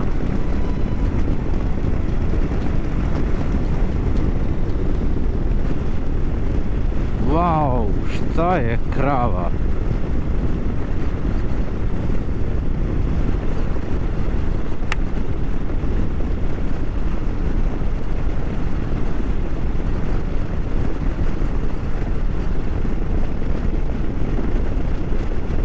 Eno ih i ovce tamo.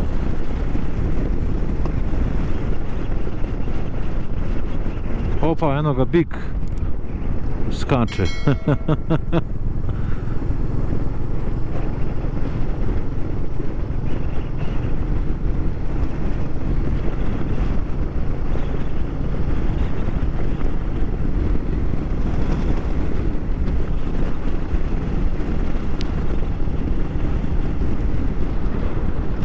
Vidio sam nešto zanimljivo. Probat ću samo malo da bacim oko i vraćam se odmah.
Stao sam malo kod Klinčkog jezera da podignem dron, da snimim koji kadar, jer je stvarno prelepo jezero.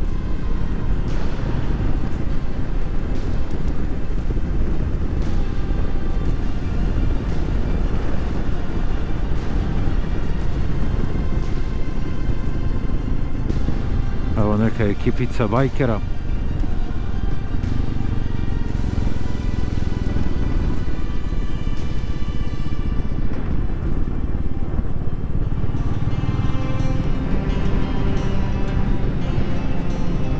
Kako je lepa čista voda.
Koliko si rekao da je visoka?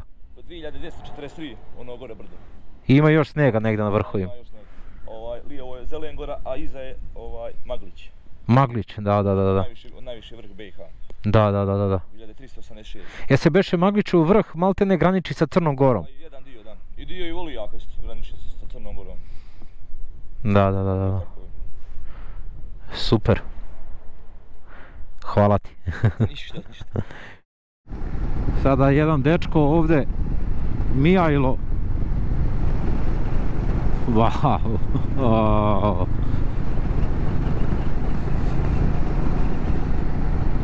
Toliko ljubazan dečko, 99. godište.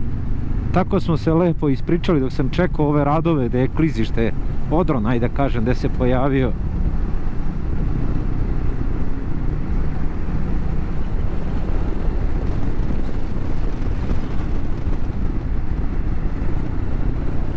Maglić.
Trnova luka.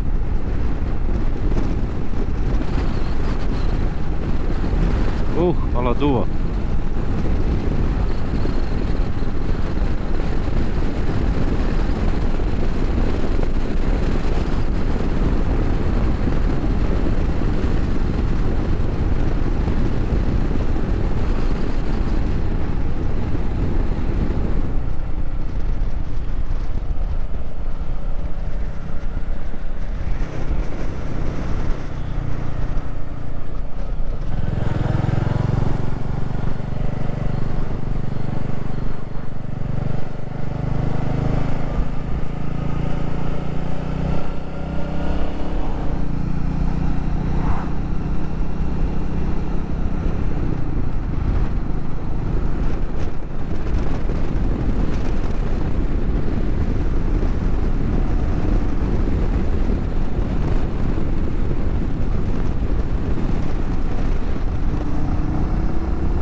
Ovu rutu bude vozio između Gacka i Foče, strogo pazite jer uz put, to jest po putu, ima mnogo ovog peska. Da li je voda od kiše, evo, da li je voda od kiše sve to nanela na put ili automobili koji prolazi, kamioni, ne znam, ali stvarno u krivinama se baš zna naići na gomilu tog peska po putu.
Bio sam na Tjentištu,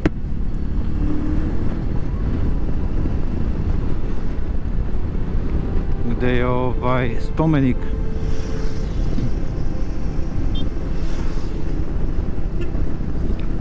spomenik žrtvama bitke na Sutjesci iz Drugog svjetskog rata. Mislim, koliko se ja sećam, da je podignut negdje 1970. godine. Mislim da ima oko 7000 ispisanih imena tamo.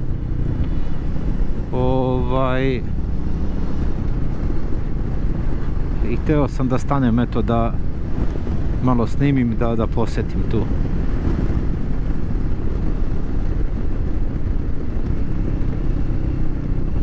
Maglić.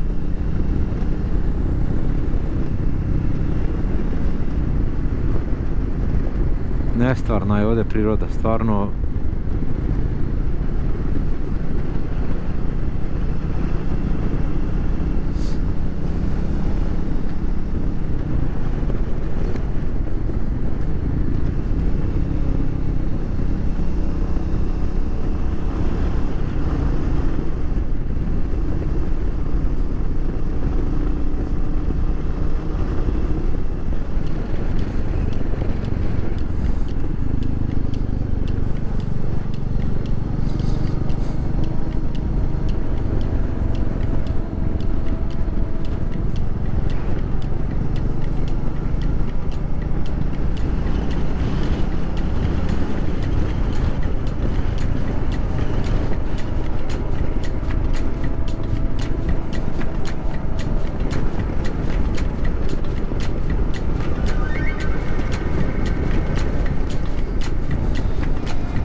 Drina.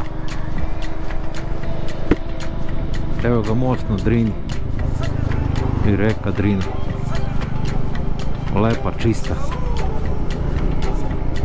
Ovdje ćemo sipamo gorivo. Popijemo kaficu. Vodu. I idemo dalje.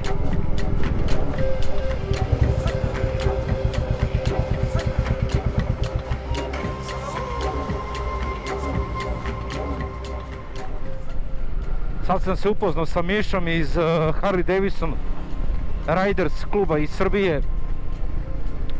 Pozdravljam ga ovim putem. I rekao mi je da obavezno sljedeći put kad me sretnem da moram da budem sa ženom na motoru.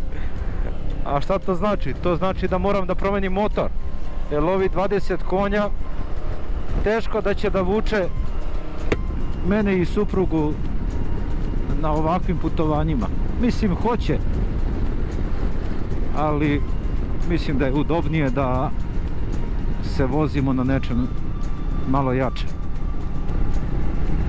Miša inače vozi Harleya, koliko sam razumio, Fat Boy, ali on ga je malo sredio, doterao, custom, onako po njegovom ukusu i zaista prelep. Miša inače beleži svoja putešestvija za klub, tako da možete ljudi da vidite šta čovjek radi i šta snima, da ostavi nešto svojim unucima da mogu da vide šta im je deda radio.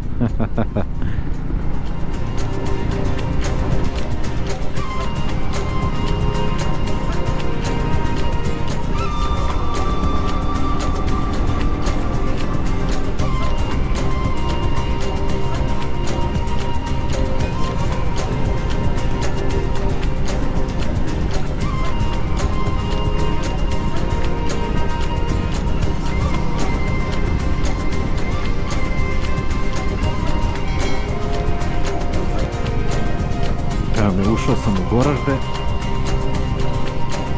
jedno nas kamera dočeka.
I evo me ljudi, polako stižem u Višegrad.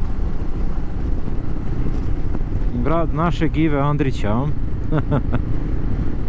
na Drini Ćuprije. Andrić grad. Odlučio sam tu da prenoćim zato što samo sam prolazio kroz Višegrad, a nikad nisam malo prošetao, video grad. Tako da idem da se smestim, istuširam se, ručam i malo nadam se da ću da prošetam. Haha, šta se to vidi tamo?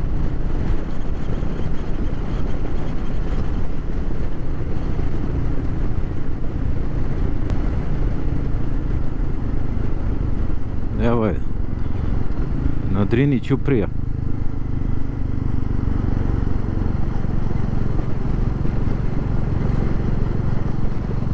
Doći ću tu posle da prošetam. Idem prvo da se smestim, ručam i onda ću doći.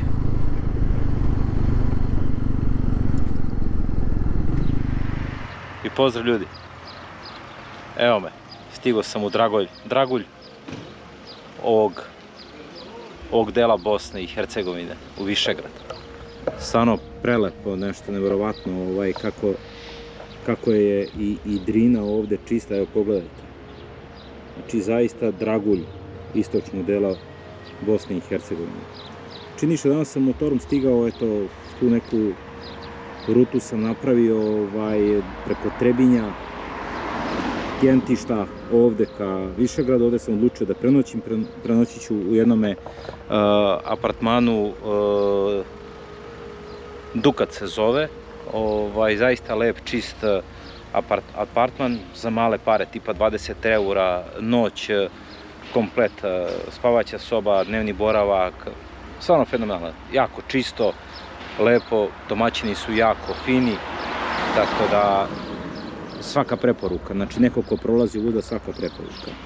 Šta bi mogao da kažem o Višegradu, a da nije nešto novo, ne mogu ništa, mogu samo da ponovim ono što svi znamo, a to je da je poznat po Ivi Andriću, našem Nobelovcu, i po naravno ovom mostu koji je sagradio, to jest Ćupriju koju je sagradio Mehmed Paša Sokolović, stari nekadašnji pravoslavni dečačić koji je odveden u Janičare, kasnije je sagradio on taj most, tako da mislim da ga je neki poznati osmanski arhitekta radio, sad pravo da vam kažem, ne znam ime koji je, ali je zanimljivo da je pod UNESCO-om, zaštićen je UNESCO-om, i čuo sam da je bila neka poplava i da je Drina tolika bila da je prešla preko mosta i da je most preživeo to, samo se malo ograda bila oštetila. Most je bio oštećen za vreme Drugog svjetskog rata, ali su i njega su obnovili posle i sredili ga. Tu je Andrić grad koji je Emir Kusturica sagradio, eto, kao na spomen Ive Andriću i njegovom romanu Na Drini Ćuprije. Tako da mislim da on između 2011. 2013. 14. godine tako nešto građen. Sad ću dođem tamo da prošetam, da vidim kako je. Idem da pređem preko Ćuprije na drugu stranu i da prošetam onom tamo stranom do Andrić grada. Eto, toliko ljudi. Snimat ću na mostu rezime današnjeg dana. Ljudi, šta da kažem, rezime današnjeg dana, to je treći dan. Znači, jutro sam oko 6:10 krenuo iz Budve ka Tivtu. Tamo sam se ukrcao na trajekt, prešao na drugu stranu, putem ka Herceg Novom, produžio ka Trebinju, bio u Trebinju, to jest prvo sam otišao u manastir Tvrdoš, to je mesto Tvrdoš blizu Trebinja, pa sam se vratio u Trebinje, obišao Hercegovačku Gračanicu, posle toga sam se vratio nazad u Trebinje, gde je hotel Platani, Tu sam popio kafu i doručkovo, seo na motor i pravac ka Bileći, kroz Bileće za Gacko, iz Gacka za Tjentište, iz Tjentišta za Foču, iz Foče za Goražde, iz Goražda evo ovde za Višegrad. Odlučio sam da presečem i da napravim ovde pauzu, to jest da prenoćim, zato što želim sutra polako preko Mokre gore, preko Tare u stvari gore, da se vratim nazad za Beograd. Tako da mislim da će sutra biti možda malo dosadan dan jer neću mnogo snimati, zato ću evo malo da prošetam sada preko na Drini Ćuprije, da pređem na drugu stranu, da idem do Andrićevog grada pa ću malo da snimam i tamo i tako. Eto, to je to. Vidimo se.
Evo, prošao sam ljudi malo kroz Andić grad. Prelepo je urađeno. Lepo osmišljeno i lepo urađeno. Idemo unutra, čast u crkvu i idem nazad polako.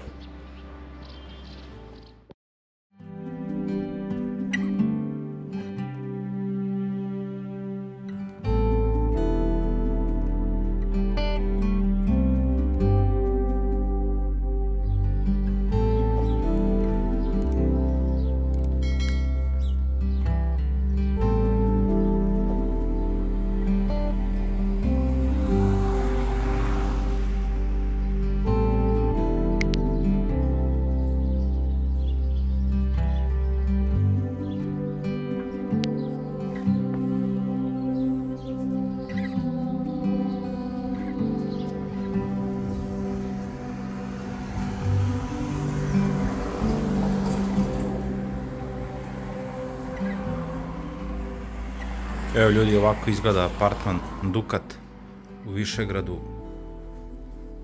Za jednu osobu 20 eura, prenoćište za 25 eura.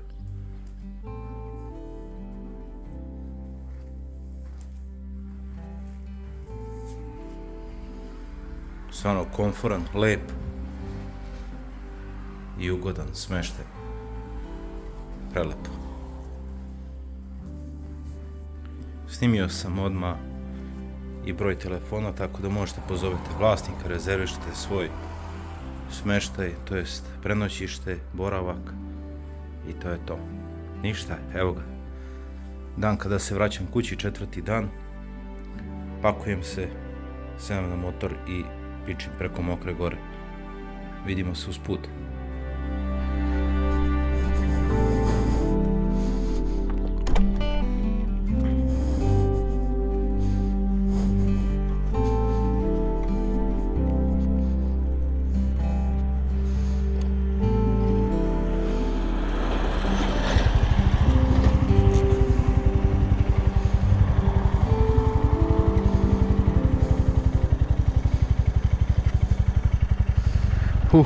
Evo ga ljudi, 4. dan mog putovanja. Ustao sam, popio kafu, spremio se, spakovo i krećem put Beograda. To jest idem preko Mokre gore. Vidjet ću možda tamo da svratim do Drvengrada. Bio sam tamo pre, ali čisto da svratim, da se podsjetim kako izgleda. To mi je plan. Danas imam negdje oko nepunih 300 km vožnje. Poranio sam, tako da lagano. Evo ga, restoran Anika, odmah pored smještaja gdje sam bio, gdje sam noćio. Sveže, nisam htio da oblačim duksericu. Računam da neće biti mnogo hladno. To jest računam da će biti toplije. Prelazim preko Drine. Idem ka granici.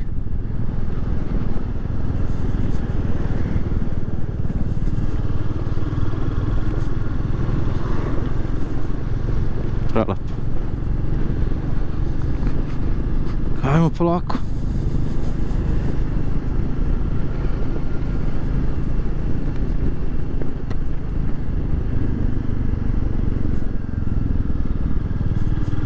Beograd desno. Aha, ovdje desno. Za malo da odem gore.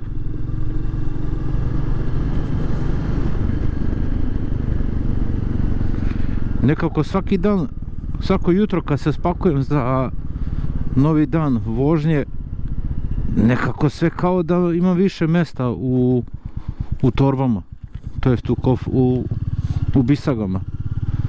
I nekako sve mi je, sve kao da sam nešto zaboravio. Ne znam kako to. Da li trošim, ne znam šta trošim, ili se bolje spakujem, ne znam. Vidjet ću na kraju kad dođem kući šta sam sve zaboravio. Tek sam izašao iz Višegrada, već stajem. Hoću da obučem duksericu. Zima. Stao sam, obukao sam duks. I idemo dalje.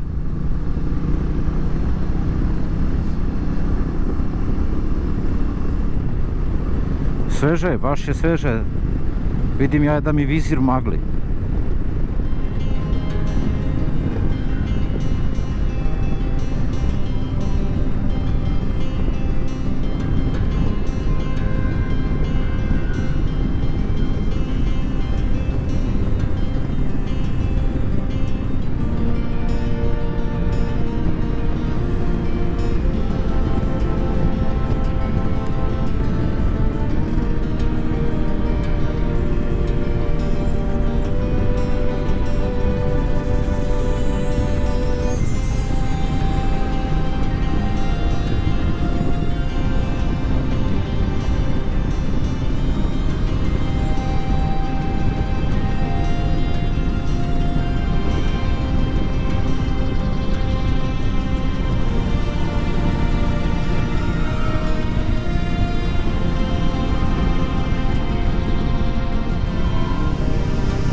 Toliko je hladno da mi je žao što nisam obukao postavu ispod pantalona.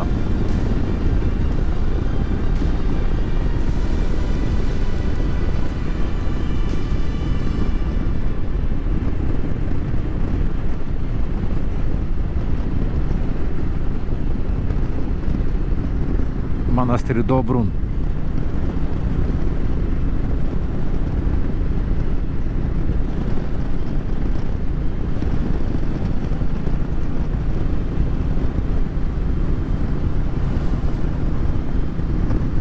Još oko 5 km i stižem na granicu sa Srbijom.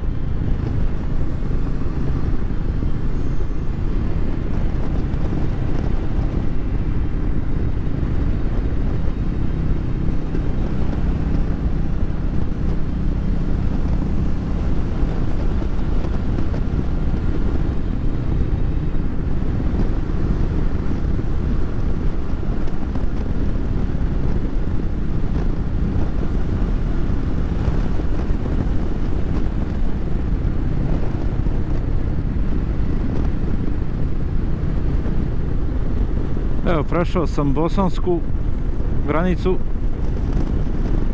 idem sada ka srpskoj. Pitao sam graničara da ne stavljam kacigu, koliko ima do srpske, kaže on 7-8 km. Ubre čoveče, rekao moram staviti onda kacigu.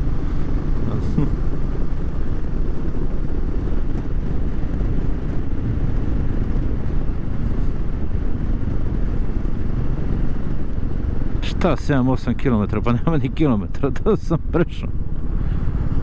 O, majka moja. Ali dobro. Dobar dan.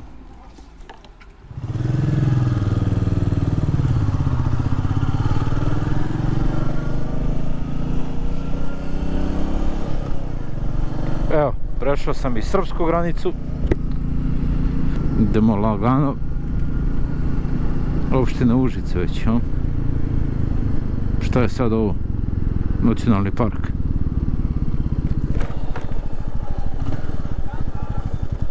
Dobar dan. Dobar dan. Ko taksa 200 dinara sam znači. Izvini, sad veli. Aha, o dobro. Zbog opreme, najgore motoristi. Pa to, dok se raspakuje, dok... Da se raspakuju, gore to nego... Ma u redu je, svako dobro.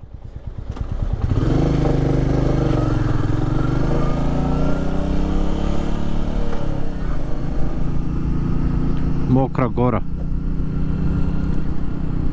Kao iz neke bajke, tako sve ovdje. Spakovano i učačkano. Evo ga Mećavnik, Drvengrad. Probat ću se popnem gore da vidim da li može da se priđe. Čim uđete u Srbiju plaća se, vidjeli ste, eko taksa 200 dinara. Evo ga Mećavnik, Drvengrad, levo. Ne, još gore, evo ga tu.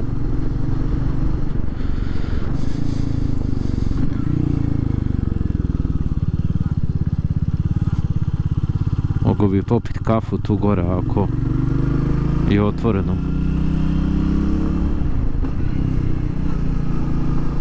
Izgleda mi čika kada mi je radio servis na motociklu, nije resetovo kilometražu. Na 7500 km sam radio redovan servis, a sada imam 9900 kilometara.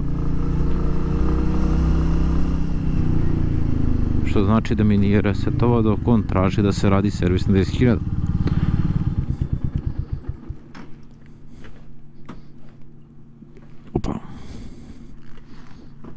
Opa, idemo popijemo kafu i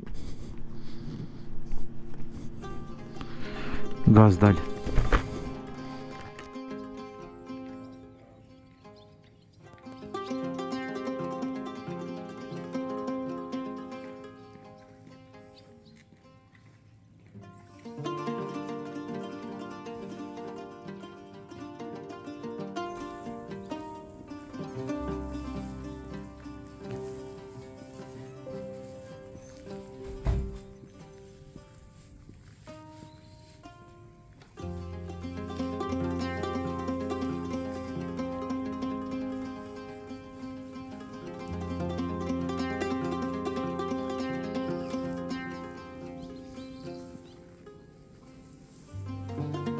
Prelepo izgleda ovaj Drvengrad.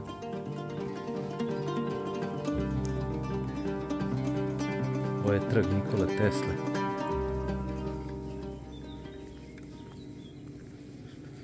Sveti Sava, prvi srpski arhijepiskop.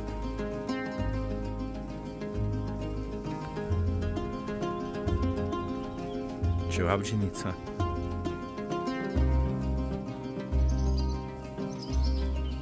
Teatar.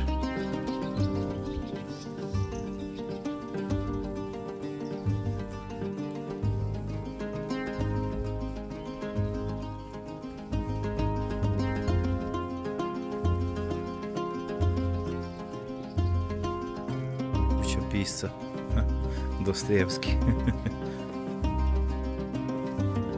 Ništa, idem tu dole da popijem kafu i idem dalje.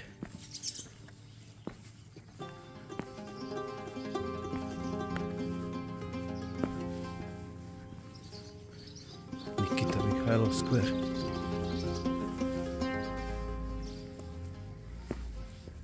Evo ga, tu ćemo popijemo kafu.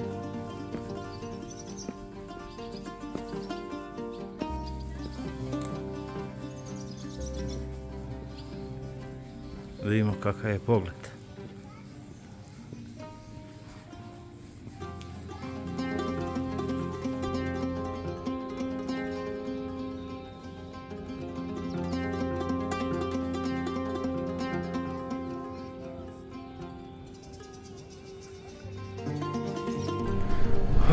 Evo ga, u Drvengradu sam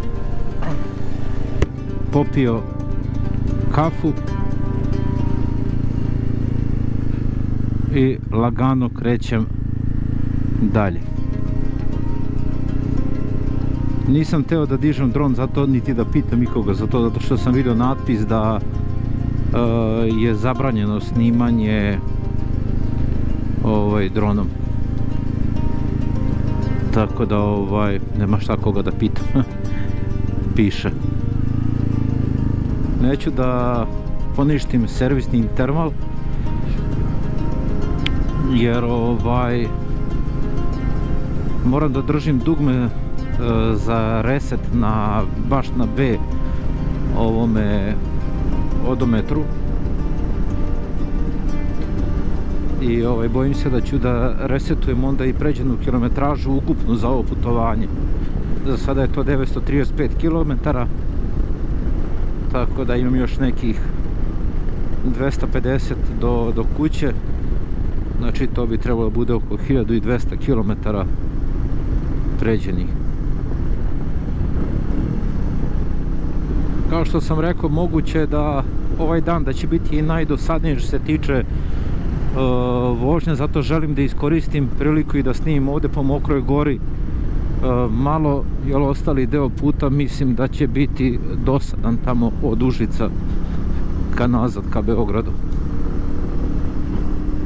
Ali ove puteve kojima sam prošao za ova 3 dana prethodna, to ću da pamtim. Mislim, jedno je to proći automobilom, a drugo je kada prođete to motociklom. Makar meni, ne znam, možda grešim, ali prelepo.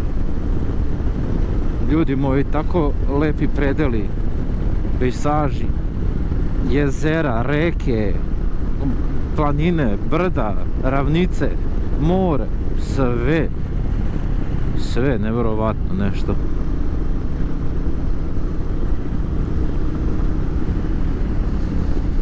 O, koja svježina, kako lep miris prirode.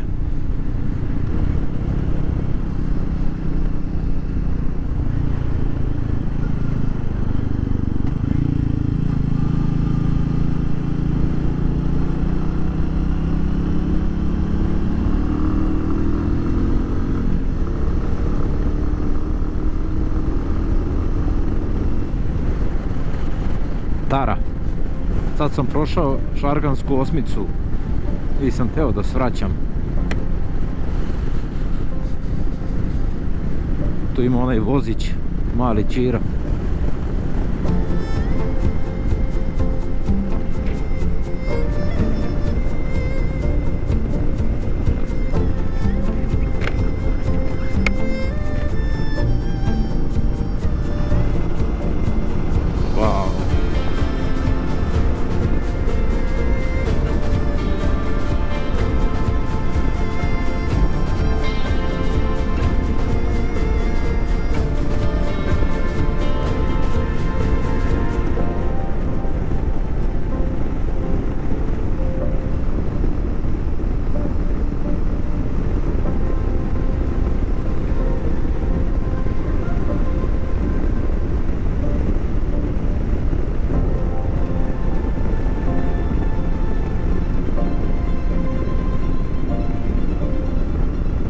Što čovjek da kaže posle ovakvog putovanja? Pomešane emocije. Srećan što se vraćaš živ i zdrav kući, svojoj porodici, svojoj deci, a opet tužan jer se vraćaš u svakodnevnicu ovog kapitalističkog sistema, gdje je samo rad i otuđenje od svojih bližnjih. I tuga što opet nemamo tako blizu i svakodnevno uživamo u ovakvoj prirodi, ove lepoti. Ali zato to i jeste dato da se, kad se umorimo, da dođemo ovako, da se relaksiramo. Pogledajte ovce. Da se opustimo ovako u prirodi. Zaista pomešane, kažem, emocije, ali mislim da ću napraviti jednu epizodu samo gdje ću da ispričam gdje ću malo da ispričam o celom putu, koliko me koštao, kako sam se odlučio, koje sam rute planirao, a šta sam od toga na kraju odvozao. Onda šta sam propustio, gdje su greške i naravno šta je plan za dalje, kako unaprediti i kako prevazići neke greške koje sam napravio u organizaciji, planu i tako to. I u toj epizodi nadam se da ako je budem snimao da ću i napraviti i zaključak. Lepo je, mislim, upoznate nove ljude, sretnete, razmenite kontakte. Evo, sreo sam čoveka bajkera na Harleyu iz HDRS-a. Čovjek sa suprugom putuje na more na Harleyu. Upoznao sam domaćina u Višegradu, uzeo sam njegov kontakt za svoje neka buduće planove, svoje buduće putovanja. No, put je pred nama i idemo dalje. Mislim da čovjek treba da ode svuda, da obiđe, da vidi i tako to.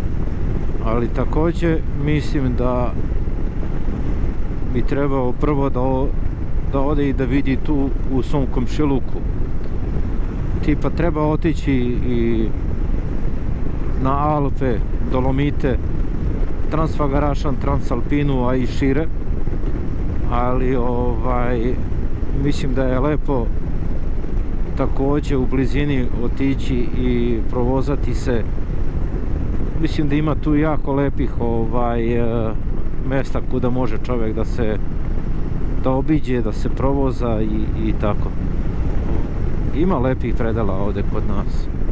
I za vožnju, i za vidjeti, i za posjetiti. Evo ga, dolazim na raskrsnicu koju sam u ponedjeljak prošao iz pravca Užica ka Zlatiboru.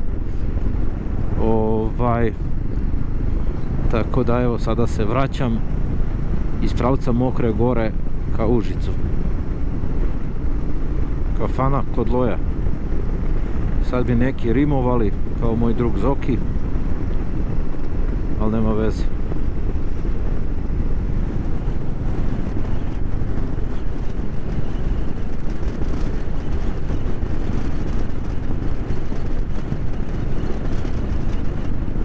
I evo ga Užice.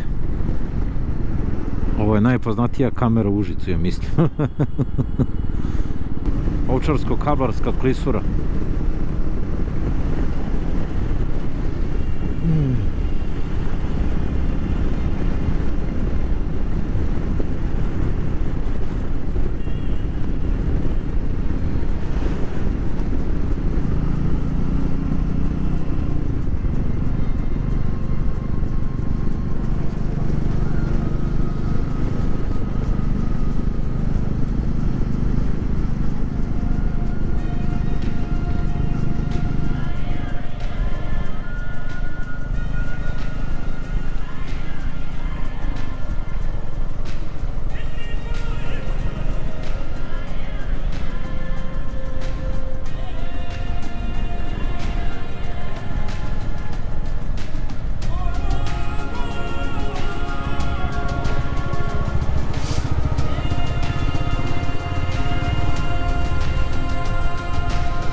Evo me, došao sam u manastir Nikolje. Oba.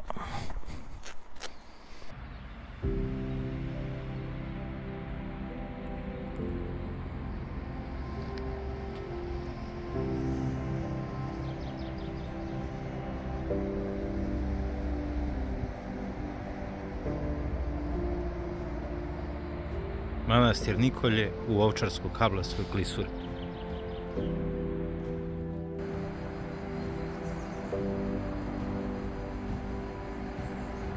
Manastir Nikolje u Srpskoj Svetoj Gori ili Ovčarsko-Kablarskoj klisuri, jedan od manastira. Ne zna se tačno od kada je ovaj manastir i kojeg ktitora, ali negde otprilike iz 13. veka je. Ovde se nalazi i grob petogodišnjeg sina od našeg Miloša Obrenovića. Petar Obrenović, sin knjaza Miloša Obrenovića. Prelepo je ovde.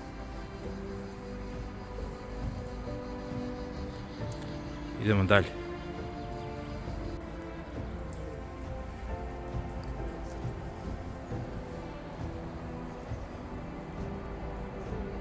Tu je i drvo oko kojeg se 3 puta ide sa desna na levo uz molitvu Presvetoj Bogorodici za napredak, zdravlje i ljubav.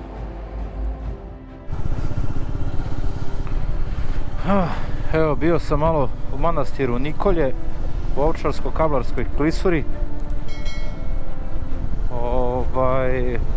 Zanimljivo je što tu u manastiru, to jest u manastirskoj porti se nalazi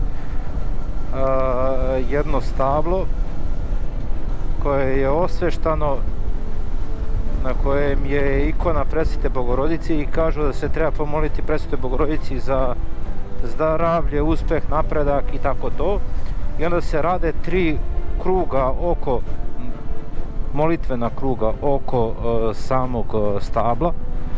Ide se sa desna na levo, onako kako treba, tako kažu ljudi, tako su mi rekli ovde.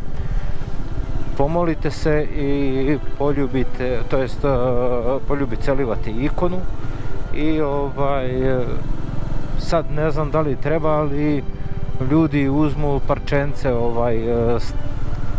kore od stabla, stave sa sobom, ponesu.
ovdje ljudi. Idem na autoput za Beograd.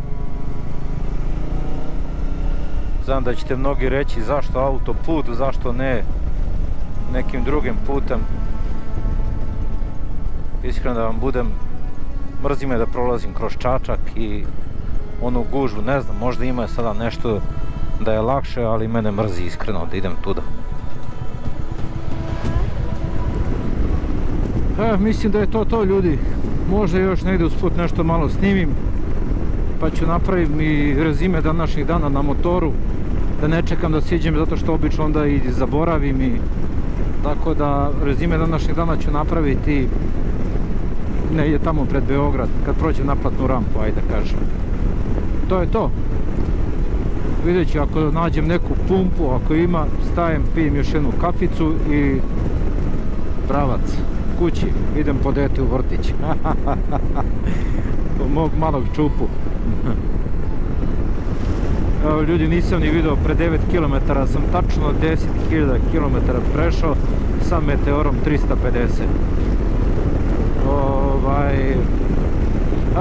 Nemam šta da kažem loše. Evo, i ovaj put koji sam prošao, to jest na kojem sam još uvek, eto, može se, ako čovjek hoće, može se i sa 350 kubika i svega 20 konjskih snaga, može se lepo obići, posjetiti i uživati, to je najvažnije, može se uživati. Ništa, to je to, zadovoljan sam sa motorićem, jedino što kažem, imam želju da ga promenim za nešto malo veće i jače. Eto, toliko. Vidio sam ovdje sada znak, ima pumpa uskoro, tu ću stati, sipat ću još goriva malo, popit ću kafu i mislim da je to do BG. Evo me na prvoj pumpi Nisovoj, u pravcu ka Beogradu. Stao sam na pumpu da sipam gorivo, sipao sam svega 6 litara za pređe njih 214 km. Znači sa 30 litara goriva sam prešao 1046 km za sada. Tako da vidjet ćemo u Beogradu koliko je ukupna bila potrošnja. Idemo dalje. Stao sam na pumpu, prvu pumpu, znači dok sam se uključio na autoput, sipao sam gorivo, stalo je svega 6 litara, znači za 200 i koliko sam rekao, 13-14 km stalo je samo 6 litara goriva, što znači da sam ukupno do sada za skoro 1050 km sipao samo 30 litara goriva, tačno 30 litara goriva. Volim da napravim pauzu na Gazprom NIS pumpama, zato što imaju neka ptica.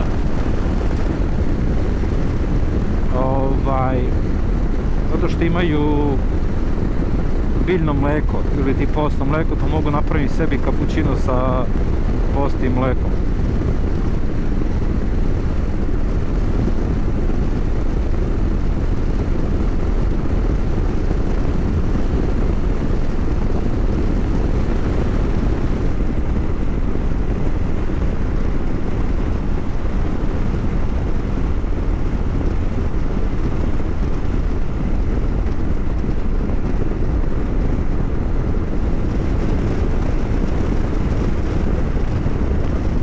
Tu sam se isključio kada sam krenuo na put i otišao ka manastiru Ribnica i onda preko Divčibara, da kažemo Šumadijom, preko Divčibara za Zlatibor.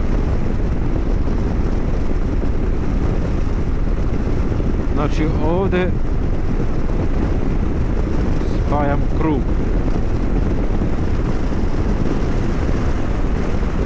Valjevo Lajkovac. Hvala.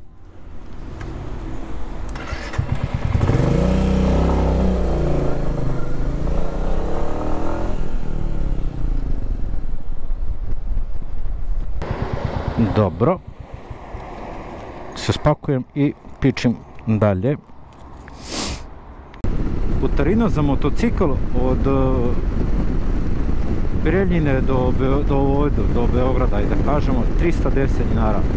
Ne znam koliko je za kola, ali mislim da je malo ovo preskupo za motocikl, iskreno. Ali ajde, bože moj, idemo dalje. Još 50 kilometara.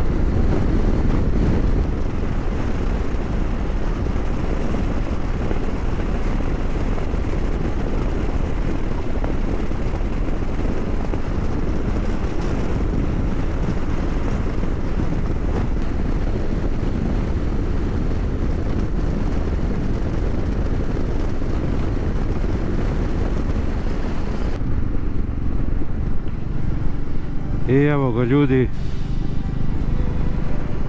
odvajam se za Batajnicu, za moje selo.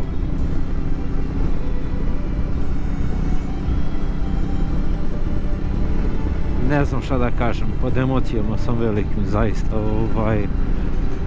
Po glavi mi samo lete slike sa ovog puta, sa prelepih mesta koje sam obišao. Onako malo tuga i žal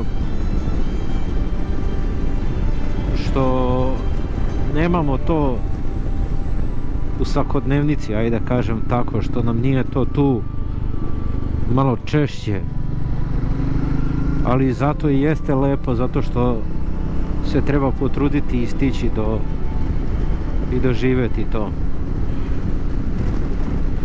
Naravno, opet emocije, i drago je čoveku što se vraća živ i zdrav svojoj kući, svojoj porodici, svojoj deci.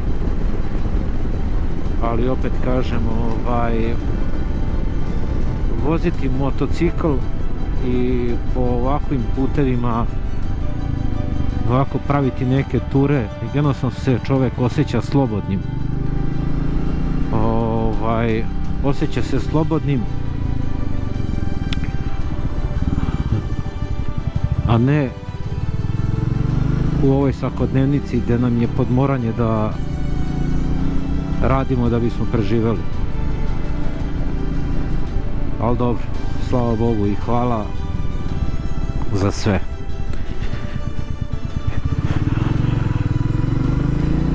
Ajde da uradim odmah rezime današnjeg dana, kako ne bi to zaboravio kasnije da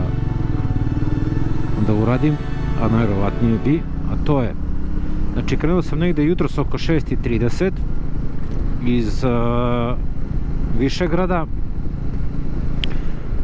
Prvo što sam napravio grešku, krenuo sam ispod jakne samo u kratkom rukavu i već na izlazu iz Višegrada sam morao da stanem da obučem duksericu ispod. Nisam je skidao, još uvijek sam sa njom, prijatno je. Obukao sam duksericu, kažem, i nastavio sam dalje put ka granici. Prešao sam granicu, nije bilo gužve, ušao u Srbiju. Čim sam ušao, isključio sam se za Drvengrad, pre Šarganske osmice, tamo popio kafu, napravio pauzicu i poslije toga put preko Mokre gore, Tare, nazad ka Užicu. Od Užica sam Ovčarsko-Kablarskom klisurom. Prvo sam u stvari u Ovčarskoj banji tamo svratio do manastira Nikolje. Poslije toga sam nastavio istim putem ka Čačku. Tu sam se isključio na autoput za Beograd i autoputem evo do Beograda, do Batajnice. Idem nešto tu da obavim pre nego što odem kući, ne bi zaboravio, sam obećao nešto najmlađi ćerci da ću da je kupim. Idem to da uzmem i idem poslije toga sipam gorivo.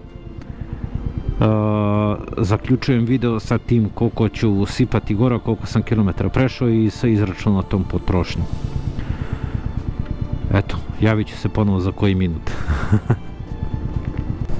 I evo ljudi, sipao sam 5,4 litra, znači za 1197 km sam potrošio ukupno 35,4 litra. Znači 1200 km 35 litara.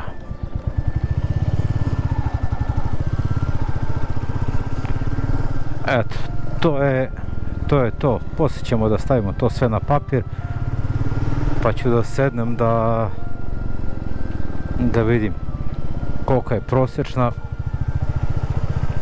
Malo mi je povećao potrošnju sada